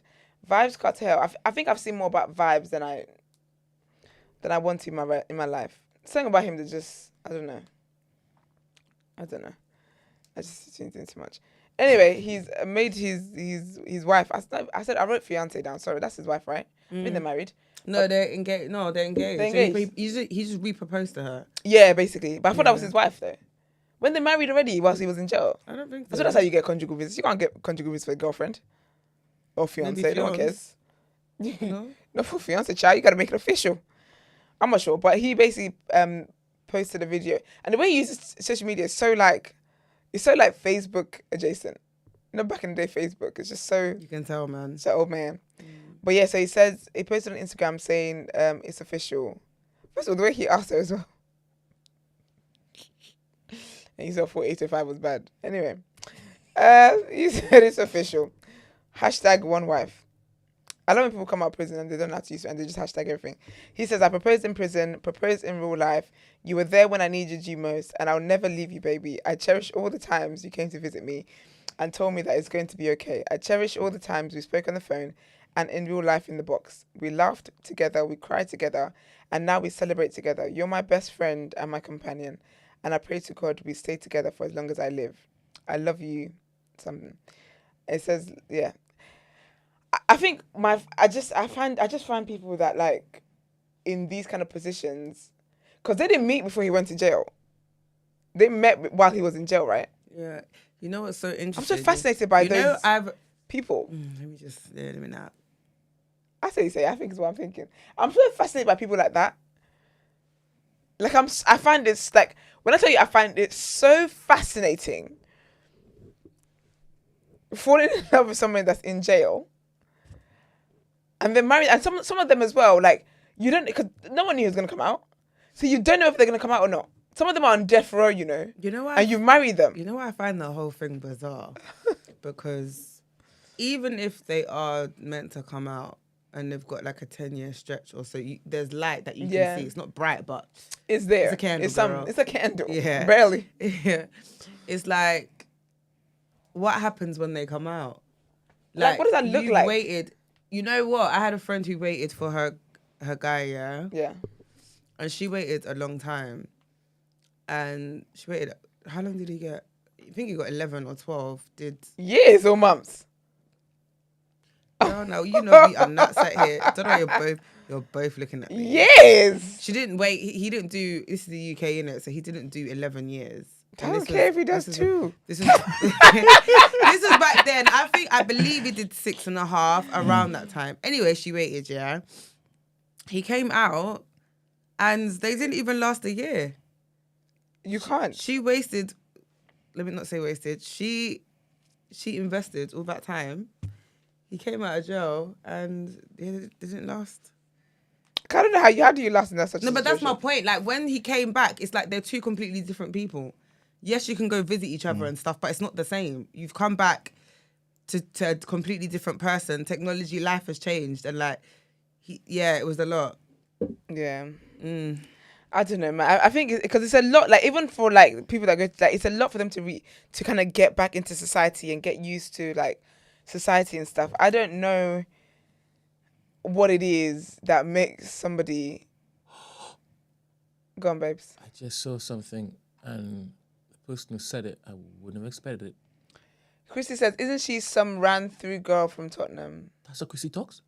What do you mean ran through? What does ran through mean? Oh, like, just, No, I just mean like, why are we using that such language? what? That she's a run-free girl? Yeah, I don't think we should be policing people's pussies. Her What vagina. people are doing with their thingy. Her vulva. I don't know about all of that. Sorry. Ew. Do you know? Ew. Sorry. Okay. You just stop. You know, clock like 2 seconds after you said, I said what? No, but I was gonna continue, and I just caught myself. Sorry.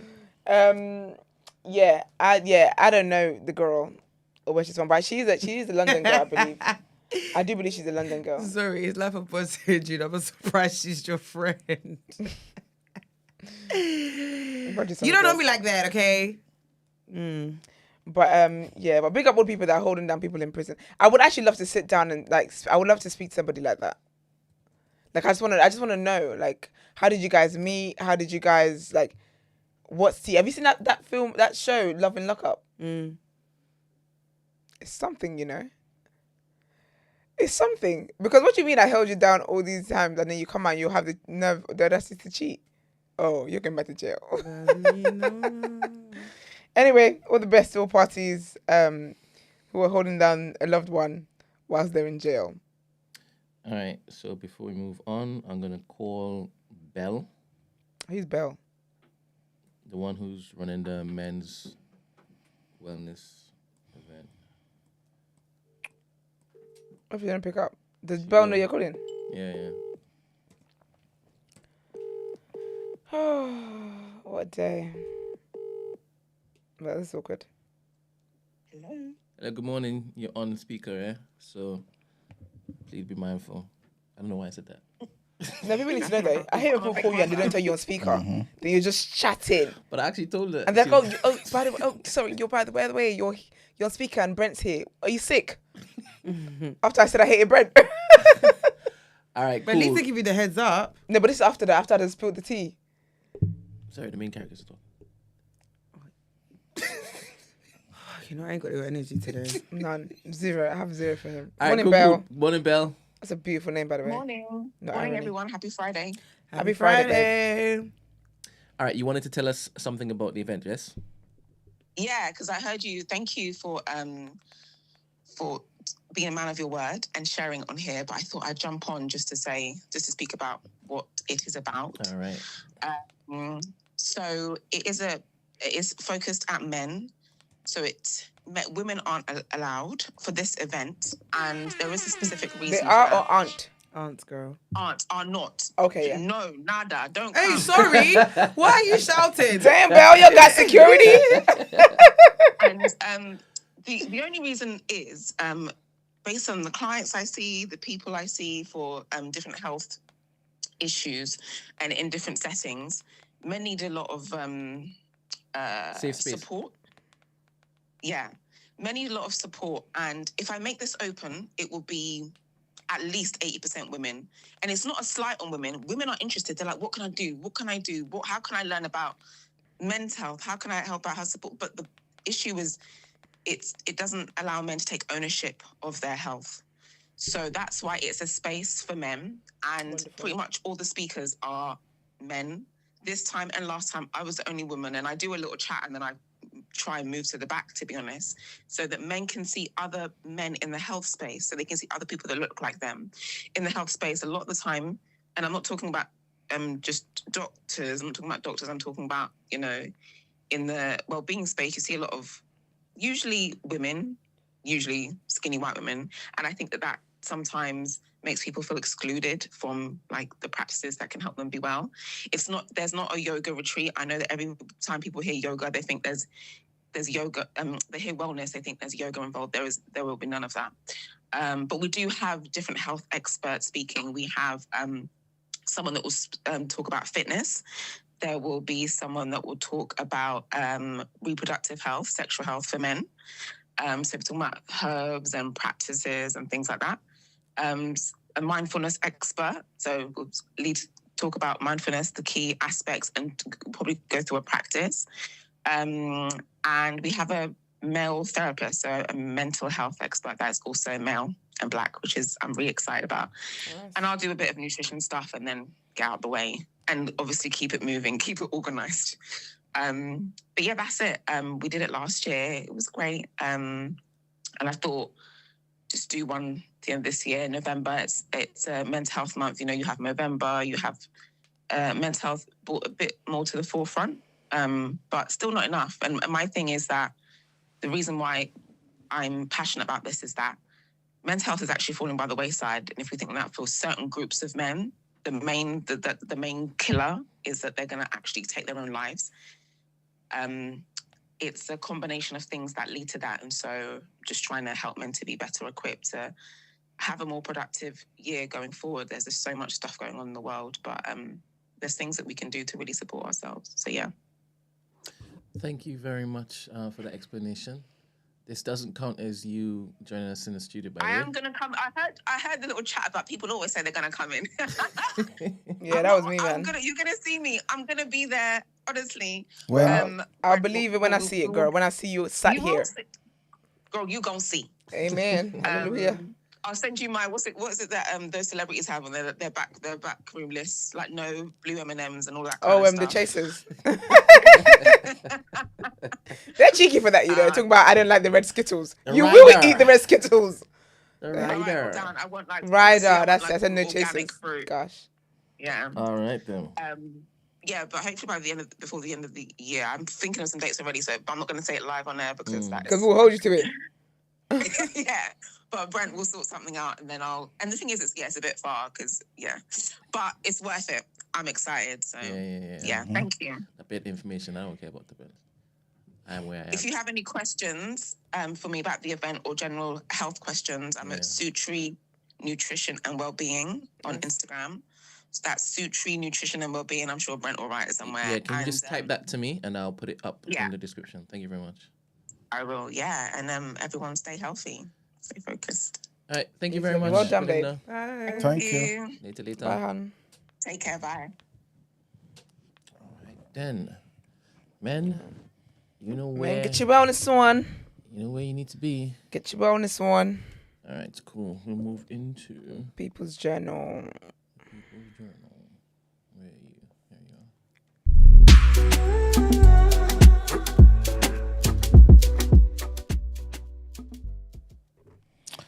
All right, people. Welcome to the People's Journal, where I give you the news from an economics point of view. There ain't much to talk about. Just wanted to let you guys know, as confirmed, to confirm what happened yesterday, and this is about the UK interest rates. They have dropped now to 4.75%. from 5%. Everyone expected it. We spoke about it yesterday, but obviously it's been confirmed now, so I'm happy about that. What they are saying, though, is that just because we dropped it now, and we dropped it a couple months ago, don't expect further drops. Why? Because everything's pretty much going to respond to the recent budget. So they project that inflation will start to rise a bit because of the recent budget. So raising the cap on bus fares, the VAT on private school fees, all of those things are going to be pushing up prices at a faster rate. What they are saying doesn't mean it's going to go out of control, but it will go up a bit and then start to fall again. And obviously, so we just can't keep lowering the interest rates like indiscriminately and whatnot. So yeah, so this is what basically Andrew Bailey said. He's the Bank of England governor. So yeah, that's that pretty much. His equivalent in America, the head of the US Central Bank, what's his name, Jerome Powell, he said he won't be stepping down if he was asked to do so by Trump. So there's some people out there talking about how when Trump gets in power, he's basically going to take Jerome Powell's position away from him. But obviously, Jerome Powell responded and said, my friend, don't listen to the hype. It's not even permitted under law for the White House to force me out. This is my position as the head of the central bank, and I'll be here to stay. Congress can disband it, though. Yeah, but not Trump directly, I guess. So I guess you got to do some other route. Yeah. If he's going to be running Congress, well, Republicans, then no, that might be a look. Yeah, potentially. But yeah, he was basically responding to questions from reporters at a press conference after they also announced that they're going to be cutting the interest rates as well. So they've lowered it from 4.75, what we are at now, down to 4.5%. So yeah, that's what he was responding to. That's why he said it. Can you not see how they're going to get him out there? What do you mean? What with? Because they've got everything. No, because of what he's looking to basically do. What he's saying that he wants to do. Who, Trump? Yeah, to dismantle the establishment. Trump's saying these things. I really don't think a lot of stuff Trump's saying he's going to do. You know? Sorry. JFK Jr.? Yeah. Is that his name? JFK Jr.? RFK. RFK Jr., thank you very much. He's his health minister or something like that. Yeah. And he's dropped a video already telling the FDA that he's coming for them. Yep. And he's put brands in the video too. Yeah, I was surprised. And he's attached it with death. Yeah. So, brother, I don't know if it is that him going against the pharmaceutical companies is going to end well. They're going to remove him with haste. Maybe the small pharmaceutical companies, the ones he can kind of, sort out, just to make it look like he's doing something. Maybe they'll give him that, but I don't know. Or maybe, you just never know. He might just force them to kind of remove certain toxic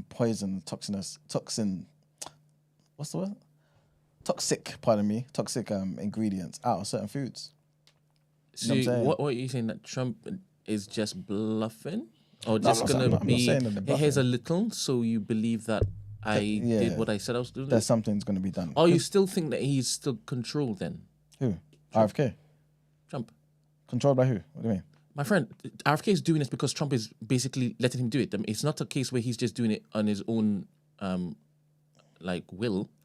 Yeah, but okay, so why do you think Trump wants to kind of... Because it sounds like you're saying that Trump wants to dismantle pharmaceutical companies. Brother, I don't know. Isn't this what he said he was going to run on to basically remove the system that blocked everything before, that was killing Americans? Yeah, but remember, the whole... The country is held up by these sort of things. I don't believe on this stuff. This is why when people get scared of Trump's in power, America's not going to go up in smoke. It's just. Sorry, let's focus on what I'm talking about, right? Yeah, but it's all part of it. No. You do realize the House and the Senate is the House and the Senate is now Republican. I do indeed. Republic owned, right? Yep. All right. Do you know what that means? Yep. What does it mean? Do anything you want. Within reason, you're saying. You're saying, yes? Yeah. Right, cool. Now that RFK has just dropped this, what does that look like to you? Have you seen any of the announcements that Trump's made since he has gotten the news that he is going to be the next president? I saw his opening speech. So you haven't seen any of the other ones to date? No, all right, he's run through a whole litany of things that he's going to do, and it's all to the establishment. All right. Maybe that's why you're saying what you're saying. I mean, I think I'll see it and still think the same thing, to be fair. What's the same thing that you think? That America's not going to go up in smoke. That he may say these things, but the way it seems, the way you're talking about it, the way people are scared about Project 2025 and all that sort of stuff, yeah, I don't see none of that happening.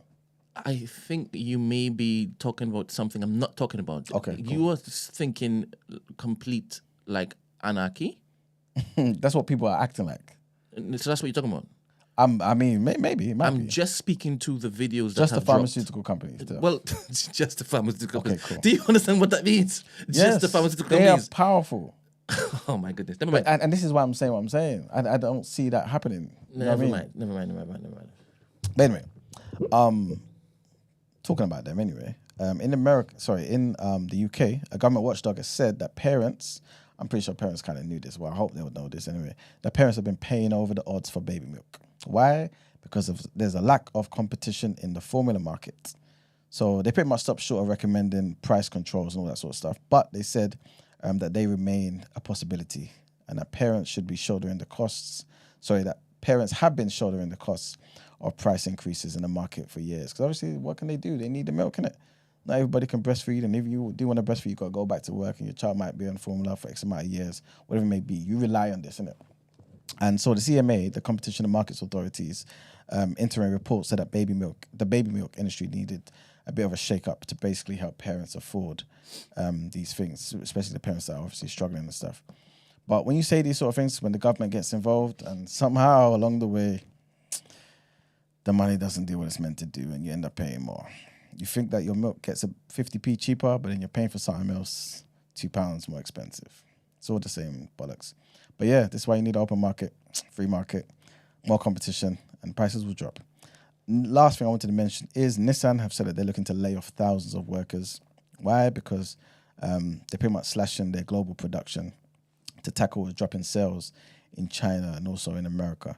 I don't know if this is going to be exacerbated with what's going on. Probably will be exacerbated with what's going on in America now that Trump's taken power, or will take power early next year.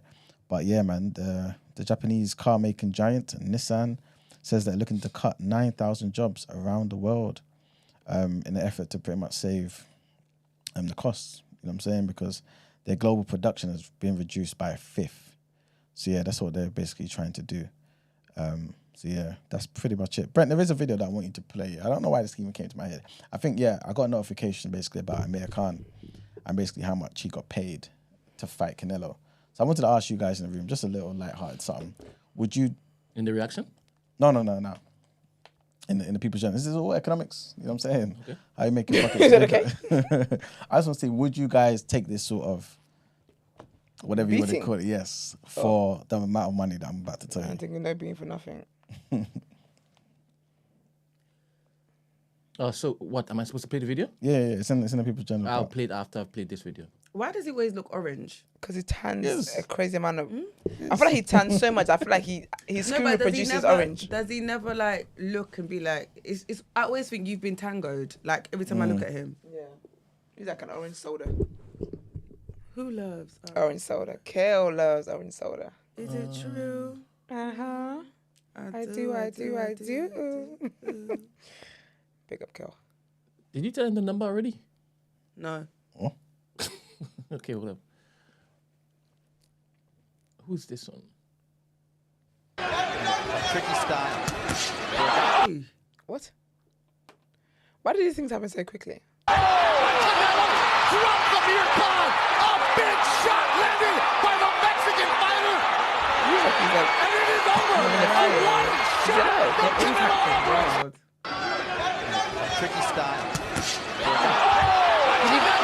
Drop the beer can. A big shot landed by the Mexican fighter. You got here in his... Can I what? Slow down on... You can't slow down. You know when you play back? When you have the playback option, it gives you one that's less than the normal rate that it plays at. Go on Instagram. On Instagram. Oh, my phone was That's Twitter. what I said. Like, Oh, my bad. I thought it was Twitter. Can you play one more time, please, Brent? Sorry. All right. Some of these knockouts are the funniest things to watch, you know. The other one, that woman's one. And it is over. A one-shot from Canelo Alvarez. You come back to say sorry. Yeah, it feels bad for him. To pray for him. Tricky style.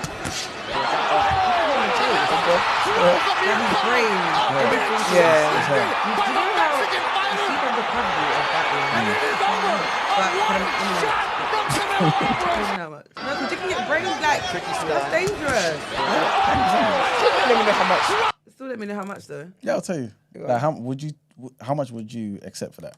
It has to be generational wealth. I was as in to get punched like that. Yeah. Or a free hit. To fight Canelo and know that the outcome will be that. Generational wealth. Okay. Like my children's children. So give me a figure. I don't know. Nah. Yeah, personally, no. I mean, There's no money. as in, I would take money for that. I mean, he was just fighting and then he got hit. Yeah. That's just what it was. Oh, yeah, I'll take money for that. Okay, yeah, how much? I've seen the doc. I'll take that. I'll take that. All right, makes Easy. sense. All right, cool. Because this is just a normal fight and then he got hit. I mean, it's not a normal fight because this is somebody who trains to kill. No, but I'm also a trained killer. All right, then. This is Canelo, my friend. And that's you going on like American was just a rubbish boxer. I mean, he wasn't a rubbish boxer, but there's elites and there's good boxers. No, man, you know that American has been boxing for time. That was his profession. Yeah. Don't go on as though he thought it was definitely I'm going to get knocked out by Canelo. No. Everyone knew he was going to lose. Oh, come on, man. You thought there was a chance? I said American. No, Did he walk into the ring Amir Khan- thinking? Amir Khan obviously wanted to be great, number one. Number two, he wanted the money. This is the reason why people want fights with Canelo. They know they're going to lose. How much is the money that we're talking about? Well, he got 11 million for it. That one punch? No, for the for the fight. How many rounds did he? That was six rounds. You remember during the fight you're gonna get hit, so you're gonna be feeling pain along the way. Yeah, I thought you meant it was just one punch. No, it's that fight. So how much would you take for that? Given that you're in the profession.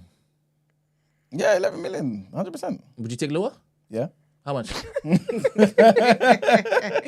You just act as if... How funny that Yeah. Because 100%. 11 million is a lot of money, you know. 11 is a lot of 1 money. million is a lot of money. Yeah, 100%. 1 million is a lot of money. No, No, 1 it's million is not. not. 1 million a is lot of money. not, No, it's sorry. It's not. Sorry, what did you just say? It's 1 not, million is bro. not that much. Can I And be you honest? say it with such 1 million is not changing my life. 'Cause we It's know. not. Yeah. What does that even mean? It's changing mine. What do you I would mean? be Wait, so you humble. think 1 million is I going to would change say- my life? You 'Cause don't you know what know it is? how to make 1 million change your life? Do you know what? It can. No, I can. It can, but but it's people not want going to look to. like they're Nah, millionaires. you're not serious. Nah. It can, but people want to look like they're millionaires. Of course. The vehicle That's what I'm alone saying. I'm going to purchase. That's the problem. No, but if you get That's a million done. If you get a million now, yeah, a lot of people say, you know, I want to buy my house outright at least. I don't have to worry about it. Half is gone. Literally. Not if I get a little cottage. No, I don't want to You're gonna go and live out there in the sticks. I don't in know the what cottage. Absolutely. you're saying. That's my dream. Anyway, What like do you I think I'm said, what do you think I'm doing all this for? I want something. Do you know why? Let me put it into perspective. Yeah. For me, when I think of the risks, yeah.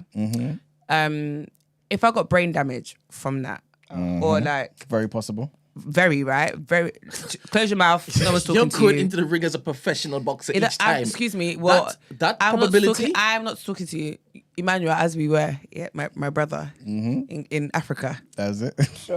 You're checking. I'm African. Okay, cute. Son, You cute. you son. Adjacent, but you know. No, I'm joking. But when I'm thinking about it, yeah, in my head, wait, I'm going to have this meeting. I run it. Go on. It's fine. Anyway, if I'm thinking about it, I'm thinking as me. Fair enough. I get what you mean. Like, if you're professional, you're equipped for this. But you see me as I am, as I stand here right now. If I go into that ring, yeah, and the risks of me not being able to block my face, whatever, you potentially like flatlining me, yeah. Yep. You can't flatline me for something that's not going to create generational. Do you know what I mean? Because for me, if things go left, yeah, the worst case scenario, Yeah. I may never ever be able to make money ever again. Exactly. So no, 1 million isn't enough. Drops mic, exit stage, The left. same phase that you have, why is it attached to anything other than just 1 million? Why can't it be attached to 2? Why can't it be attached to 11? You will still not be able to make generational wealth. You will. No, In yeah. your mind. You're saying if you're dead. Exactly, You're exactly, saying yeah. you're saying if you're dead, then it's fine, yeah? That's so crazy. Nah, man. That is so crazy. I'm actually in the profession. Every time I walk into that ring, something might happen. Yeah. Every time I spar, something might happen. Yeah. I don't understand what you're saying. That's why I can't date a boxer, you know. It's tough, man. It's tough. It's a tough life. Like you've seen it with so many boxers, man. How they're just brain damaged and all sorts of stuff, man. Their life is ruined, man. Ruined. But then you knew that. Yeah, exactly. There's a risk, but why that's a very they stupid deserve risk. to get paid that much. You know what I'm saying? That's not, to me, that's not a man that has critical thinking. After a while, the critical thing goes out the window. To Wait, begin all with, it boxers, goes you out the mean? window. You mean all boxers? Yes. I think anyone that pursues boxing in that kind of boxing, like real life, not little play boxing. I don't think you're do you know, especially I think if you're single, nothing going on, no just like if you died, that's it. That's fair enough, cool. But if you got children, you got a partner, like you got these things, I just think that's so irresponsible. It's an irresponsible profession. At some point, it becomes your only way of feeding your family. You know what I'm saying? So But- I'm boxing. I only met you when I was, 29. But I've been boxing since I've been, 15. Yeah, you've been irresponsible since you're 15, and so was your daddy who told you to don't go into it. No, he probably put me there. But, So I'm saying, the whole generation of irresponsible. I think it's an irresponsible profession. no, but what I'm trying to say is, at that point, I can't really just change. You know what I'm saying? I have to continue. And then afterwards, when I hit like 40, then we can go into the sunset. Do you know what's so mad? Yeah, no, you won't make the sunset. I'll make sunset with all your lovely earnings. Thank you very much. You? Nah, because that's the thing, though. Because I can't even imagine a guy saying to me, "I've been doing this since I was 15. This is all I know, so I must continue." What?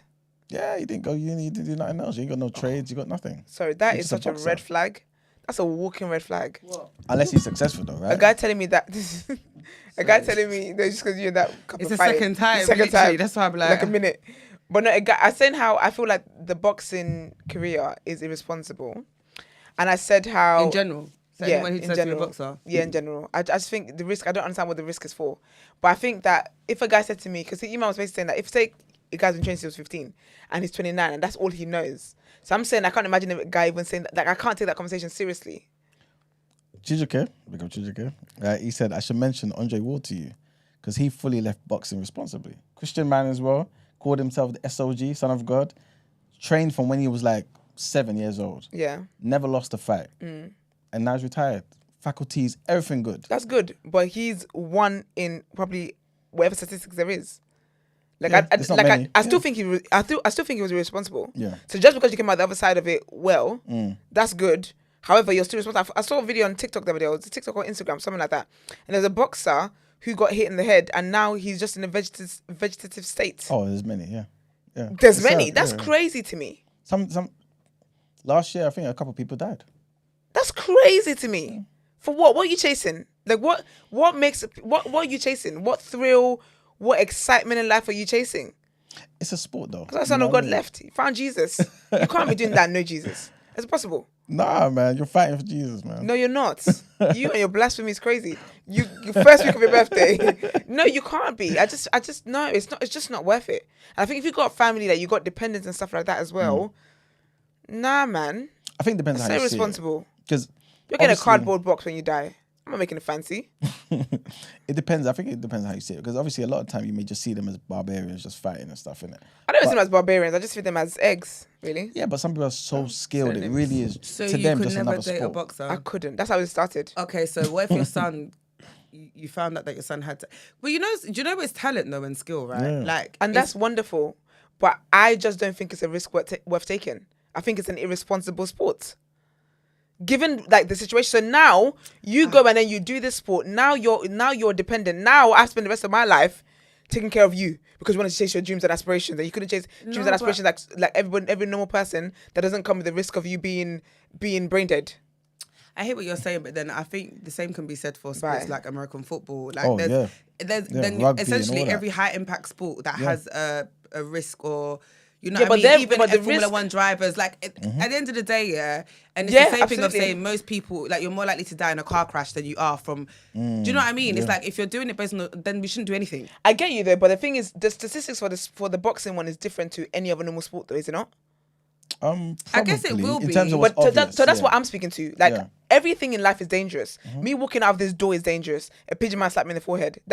Some might not think that's dangerous. I would die. Do you know how I would quite funny- literally die. So I would rather you chop my head off. I would Like, rather- yes. I don't want my head anymore. Like Like how do I look at myself how in do the I mirror? keep the skin? How do I look at myself in the mirror? I can't. Like afterwards, knowing that a pigeon.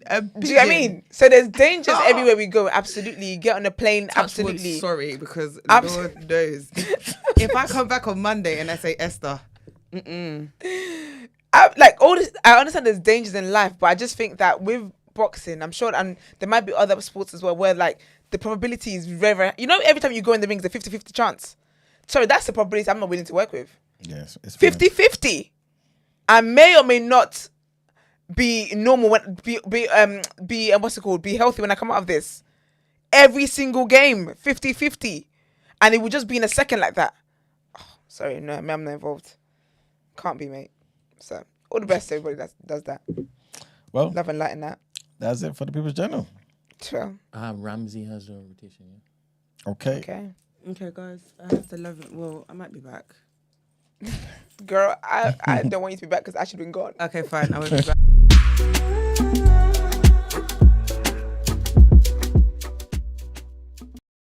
Morning, everyone. Welcome to the rotation on location. Can't come to the studio today. Apologies. But as usual, you're not going to get this work. We have 3 albums to talk about. Tyler, the Creator's Chromacopia, West Side Gun, Still Praying, and Freddie Gibbs' You Only Die Once.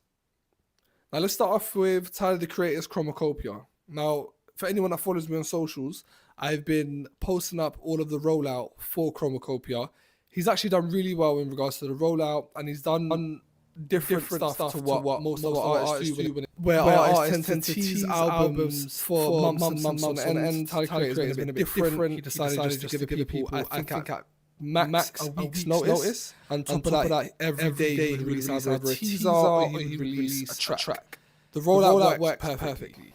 Personally, it worked for me because it built up anticipation for the album. Especially with each track and visual coming out that was different from the other. He had the whole aesthetic of having his own face as a mask, and the context of Paranoia or Noid in his second single after St. Chroma, done very well. Now, with this new album, Tyler Creator lied to his fans and said that he wasn't going to have any features. To quote, he said, "Fuck features." But it turns out, when the album did come out, he had more than enough features, including Lil Wayne, GloRilla, Sexy Red, Schoolboy Q, Tizo Touchdown, Dolce, Daniel Caesar, and people are speculating Frank Ocean as well as Childish Gambino. When the album finally did come out, I listened to it all in full with no skips, no gaps, and no breaks in between, as Tyler, the Creator, intended it to. And I think all in all, I would say, first off, I would give it a 3.5 out of 10. The reason I probably won't give it more is I feel like even with it being Tyler, the Creator's most vulnerable album, it lacked a lot of the different sounds I was expecting, especially coming from Igor. The sounds were cool. I definitely heard a lot of Neptune and Pharrell drums, but it wasn't different. It wasn't Igor. I know I shouldn't really conflate the two or compare, but I was expecting a lot of different sounds, especially with the aesthetic of Chromacopia being the way it was. Again, with the mask, the green, the font, the shipping container, and the aesthetic he had, I was expecting a very different sound. The album is not bad by any means. It's still very good, but personally, I don't think it's anything more at a push. I wouldn't be angry if someone rated it a 3.5.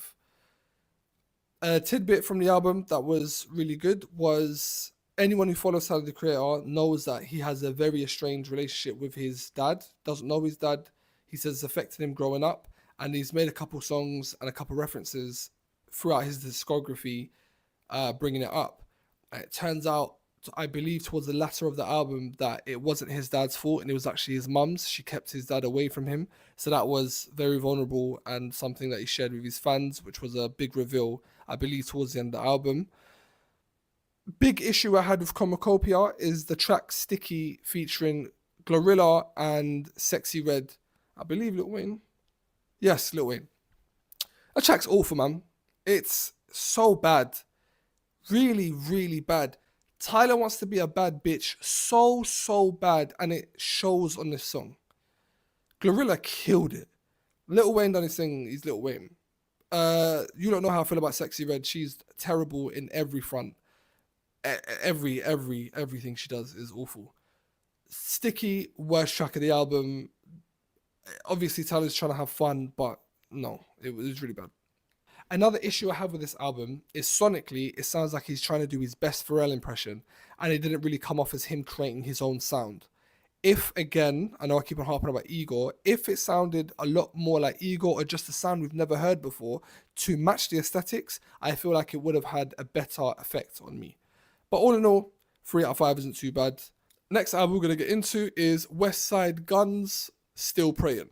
This features Conway the Machine, Benny the Butcher, Rome Street's Boldy James, Stove God Cooks, and more.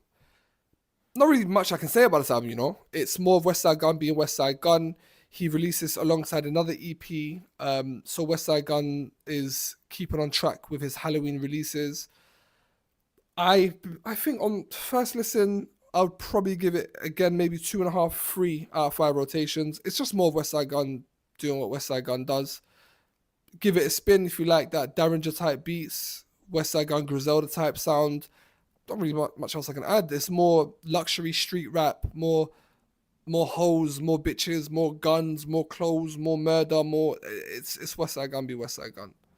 My favorite tracks off West Side's album is La Salle Station and Runaway Pieces at the Last Supper. Last album is Freddie Gibbs' You Only Die Once. This was a surprise album for me. He teased it with a little advert including Freddy Krueger, in which you call the number and then Freddy Krueger would allude to a new Freddie Gibbs album coming out. Didn't really do it for me. I don't really like gimmicky stuff like that. The album cover as well was pretty gimmicky. It kind of hops on the whole Halloween thing. I went into it not expecting much, and for you that know me, you know that I'm a big Freddie Gibbs fan, and I can say that I was thoroughly surprised. This album's smooth, loads of cold tracks on there. There are no features on the album, but it doesn't need it. Freddie Gibbs talks about his current relationship with women, his problems with his current baby mums. He talks about the Diddy situation, which is funny, not the situation itself, just Freddie Gibbs' take on it. There is one track in particular in which he explores the deaths of rappers as well as the people he knows. One of the deaths in particular that affected him was Nipsey Hussle, and it said it made him want to stop rapping. Freddie Gibbs tends to be quite open in his raps and quite honest. The beats are smooth. A few of my favorite tracks on the album is Cosmo Freestyle and Rabbit Island. Freddie Gibbs done really well with this album, and I believe it gets a strong 3.5 out of 5 rotations. Unfortunately, there won't be any Put You On this week, but I will come back next week with a double amount of Put You On songs if it's not too much work for the team. But yeah, that brings the rotation to a close. Have you lot a good weekend, and I'll see you lot next week, inshallah. Love.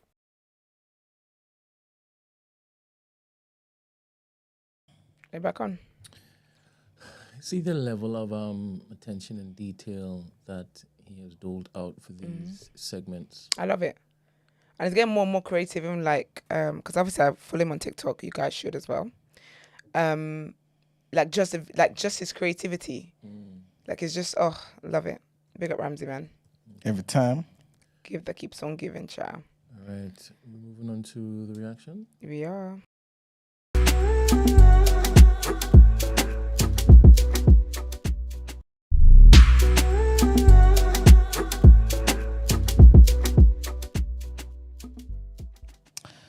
All right, people. So this might be a surprise to some people, but to some other people, definitely not a surprise. So the Israeli parliament has passed a law allowing the government to deport the family members of people convicted of terrorism offences, including Israeli citizens. The controversial legislation, which is proposed by a member of the Prime Minister Benjamin Netanyahu's Likud party, applies to first-degree relatives, meaning the parents, the siblings, or children of those who have been found guilty of committing or supporting terrorism.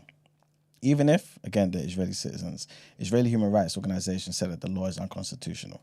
Some opposition members of the Knesset, Israel's parliament, suggested that it is targeted only at the Palestinian citizens of Israel, sometimes called Israeli Arabs. The law allows for the deportation of the family members of those who had advanced knowledge and either failed to report the matter to the police or express support or identification with an act of terrorism. Relatives of those who published praise, sympathy, or encouragement for an act of terrorism or a terrorist organization could also be deported. Relatives would be deported by order of the Interior Minister, and some members of the Knesset suggested during the debate on the bill that it would not be used against Jewish Israeli citizens. This is what the Times of Israel website reported. Do you hear how crazy that is, Brent? Are you listening? Oh, so. No, I was just I was just drafting a message for Dr. Amani. You know, so mad. This is for my Yes. for my treatment. Yes. Okay. You know, so I'm watching a couple content on TikTok. So run that back again. Yeah, basically the Israeli parliament, they passed a law here that allows the government to deport family members of people who are convicted of terrorism offences. So, God forbid, Esther's committed the you know what? Gina's committed the offence. And then the family takes the Yes, brunt of it. even if they're Israeli citizens. And obviously, this is not for the Jewish Israeli citizens. This is for the so-called Israeli Arabs. So somebody just commit an offence, and you call it terrorism, which you obviously will do. Of course. Family members all getting shipped out. That terrorist getting shipped out. Now am I in it? Even if you got passports and whatever. So it's just another way to get them out. Crazy. That's crazy. But yeah, that's what's happening over there. Next headline, a teenager jailed for violent disorder amid unrest, which broke out following the Southport stabbings, will be released from detention after his sentence was suspended at the Court of Appeal. Ozzy Kush, Paul Williams, Dylan Willis, and Aminadab Temesgen all received prison or detention terms of between 10 months and 2 years and 2 months. And at the Court of Appeal on Thursday, judges were told that each of the sentences were harsh and manifestly excessive and should be reduced in what are thought to be the first appeals related to the summer unrest. And in their ruling, 3 judges quashed Willis's original sentence of 14 months detention for violent order after the 18-year-old, then 18-year-old anyway, smashed the restaurant window during disorder in Middlesbrough. His sentence was changed to 14 months in a young offenders institution, suspended for 2 years with up to 40 days of rehabilitation activity. And our last headline takes us back home, where authorities have said on Wednesday that at least 4 people died and over 50 people are missing in West Cameroon after 3 passenger buses and several road workers were caught in a landslide. Torrential rains weakened the soil and led to the landslide on Tuesday. And this was confirmed by Cameroon's Minister of Public Work. And pretty much he said after visiting the site of the disaster that a stretch of the highway linking Deshang in the western region of Cameroon to the economic capital of Douala basically just got messed up, man. Only 4 bodies have been retrieved from the rubble, while dozens of others are still buried in the debris. Sad news, man. But that's it for the headlines. What's happening in Amsterdam? In where? In Amsterdam. Babiel just said Amsterdam not part of the headlines now. What's happening? I don't know what's happening now. What's happening in your homeland, Babiel? Let us know, please. Let's see what's happening. Bring it to our attention. Can't be missing out the home of weed. Yeah. Let's go on to Oh man, let me tell you what's happening there. All right then. All right, so Israel football fans were attacked in Amsterdam. This is what according to the officials. So yeah, man, Israeli football fans have faced a series of attacks in the centre of Amsterdam, with riot police having to intervene several times to protect them. The Prime Minister, Dick Schoof, condemned anti-Semitic attacks, and Israel's military spoke of severe and violent incidents against Israelis. Amsterdam's mayor and authorities said that despite a massive police presence, Israeli fans had been injured in several parts of the Dutch capital. So yeah, man. Basically, supporters of Israeli club Maccabi Tel Aviv had travelled to Amsterdam for a Europa League match against Ajax. So this is all part of what happened there. And then Amsterdam police said that they had begun an investigation into numerous violent incidents and that 62 people had been arrested. 5 were taken to hospital for treatment, and they were aware of reports, as in the police were aware of reports of a possible hostage situation, as well as people unaccounted for. But there's been no confirmation of that. But yeah, that's what's happening over there. It's crazy, man. Israeli airline as well, El Al, said it was operating 2 rescue flights to Amsterdam to basically bring back passengers to Israel. That was after Netanyahu cancelled plans to send 2 military planes. Can you imagine? So yeah, this was happening over there, man. We'll keep you updated. Thanks for that, Babiel. Right then. Make a Babiel. Let's go into our reaction.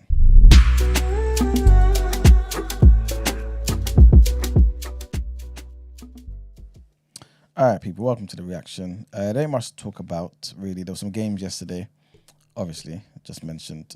Ajax beat Maccabi Tel Aviv 5-0. Yeah, that happened. Galatasaray beat Tottenham Hotspurs 3-2. There were a lot of games, to be fair, so I'm only going to mention some of the relevant ones. Lazio beat Porto 2-1. Man United won as well, man. They beat PAOK Salonika 2-0. Also, Chelsea beat Noah 8-0. So, yeah, man, it's a real hiding. But, yeah, Galatasaray, like I mentioned, defeated Tottenham in the Europa League 3-2. Yunus Akgun scored a crazy opener for Galatasaray, apparently. And then Lancashire equalised for Spurs. Osimhen scored 2 goals as well in the first half to basically give Galatasaray a 3-1 lead. And then Lancashire, the same guy who scored, was sent off for a second yellow card in the second half. And then Solanke scored a consolation goal for Tottenham. But obviously, they couldn't find the equaliser, so they lost 3-2. Man United as well, like I mentioned, they recorded their first win in Europe for 380 days. So they overcame the Greek champions, PAOK Salonika at Old Trafford, thanks to 2 goals from Amad Diallo.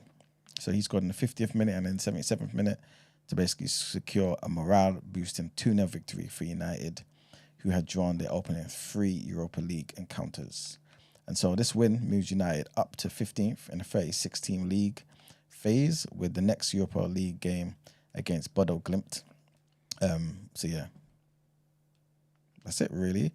The only other thing is, obviously, for the boxing fans out there, people are kind of debating about who Dubois' next fight is going to be, because I think I mentioned it maybe about a couple of weeks ago, that AJ's basically pulled out of that fight. Was looking unlikely, not going to be ready, injured, whatever the excuse was. He ain't going to be fighting. So people are talking about who his next fight is going to be, and people are basically pushing for it to be Joseph Parker. I like that a lot of the top fighters are fighting each other, because it's kind of weird to me as well. So weird that part of me didn't even want it. You know what I'm saying? Because it's like you just don't want the good fighters to lose. But obviously that's what should be happening. The best should be fighting the best. And so obviously Dubois had an amazing run, beating Hergovich, beating Jarrell Miller, beating AJ. And obviously Parker's done the same thing. He beat Wilder, he beat Zhile Zhang.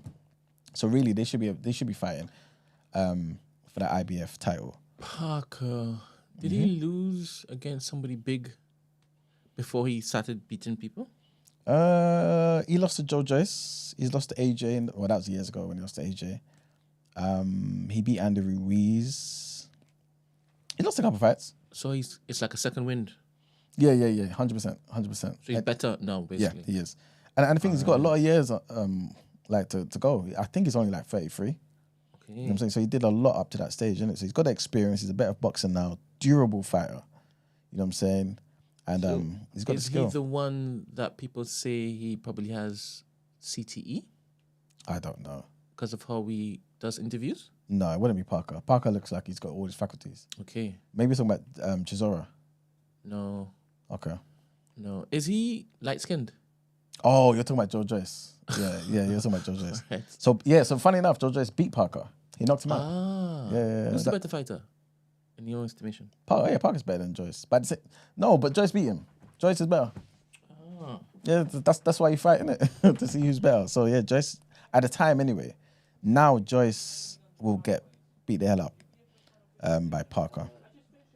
So yeah, man, 100%. Joyce will definitely get beat, especially since he lost to Chisora.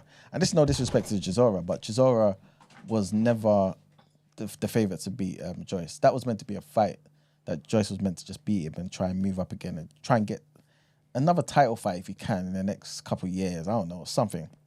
Not even another. I don't think he's even had one. But another big fight, basically. But when Chisora beat him, yeah, Joyce's career is pretty much done. How long can a boxer go until it is they're kind of over the hill, age-wise? When you're 40, before the damage hits them. Oh, it depends on the boxer. Some boxers box what you would say smart, defensive fighters, take minimal damage. But then you've got fighters who are potentially the more entertaining fighters. You know what I mean? Give you that action, but they take a lot of damage, man. You know what I'm saying? If you're a heavyweight, typically you can last for a lot longer. You go up to like 40 perhaps. But again, a lot of the time it's just how you look after yourself. You know what I mean? And definitely depends on your fighting style. Like, for example, I don't want to sound, you know what, I'm not going to say it. But, no, in fact, I will say it. There's a boxer that I like from the UK. He's actually champion. He beat my guy at Ray Ford. His name is Nick Ball. He's a short boxer, stocky, strong fighter.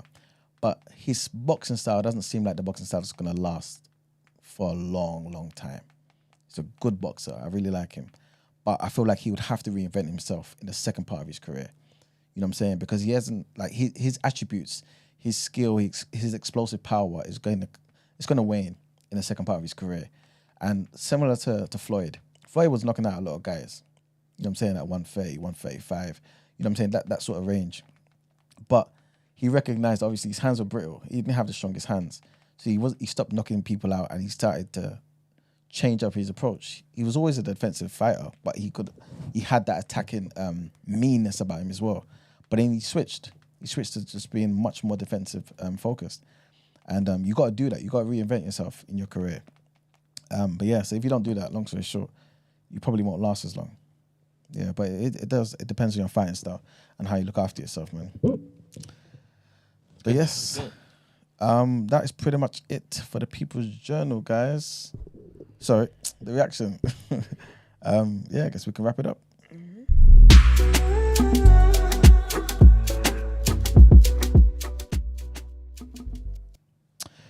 All right, people, another brilliant show. We spoke about a lot of things today, man. We spoke about President Biden basically urging Americans to come together and basically promising that he's going to basically have a peaceful transition for Trump. He's going to ensure that happens. We also spoke about the Venezuelan leader who previously had some of the craziest insults for Trump, extending the olive branch, saying he wants to work alongside him.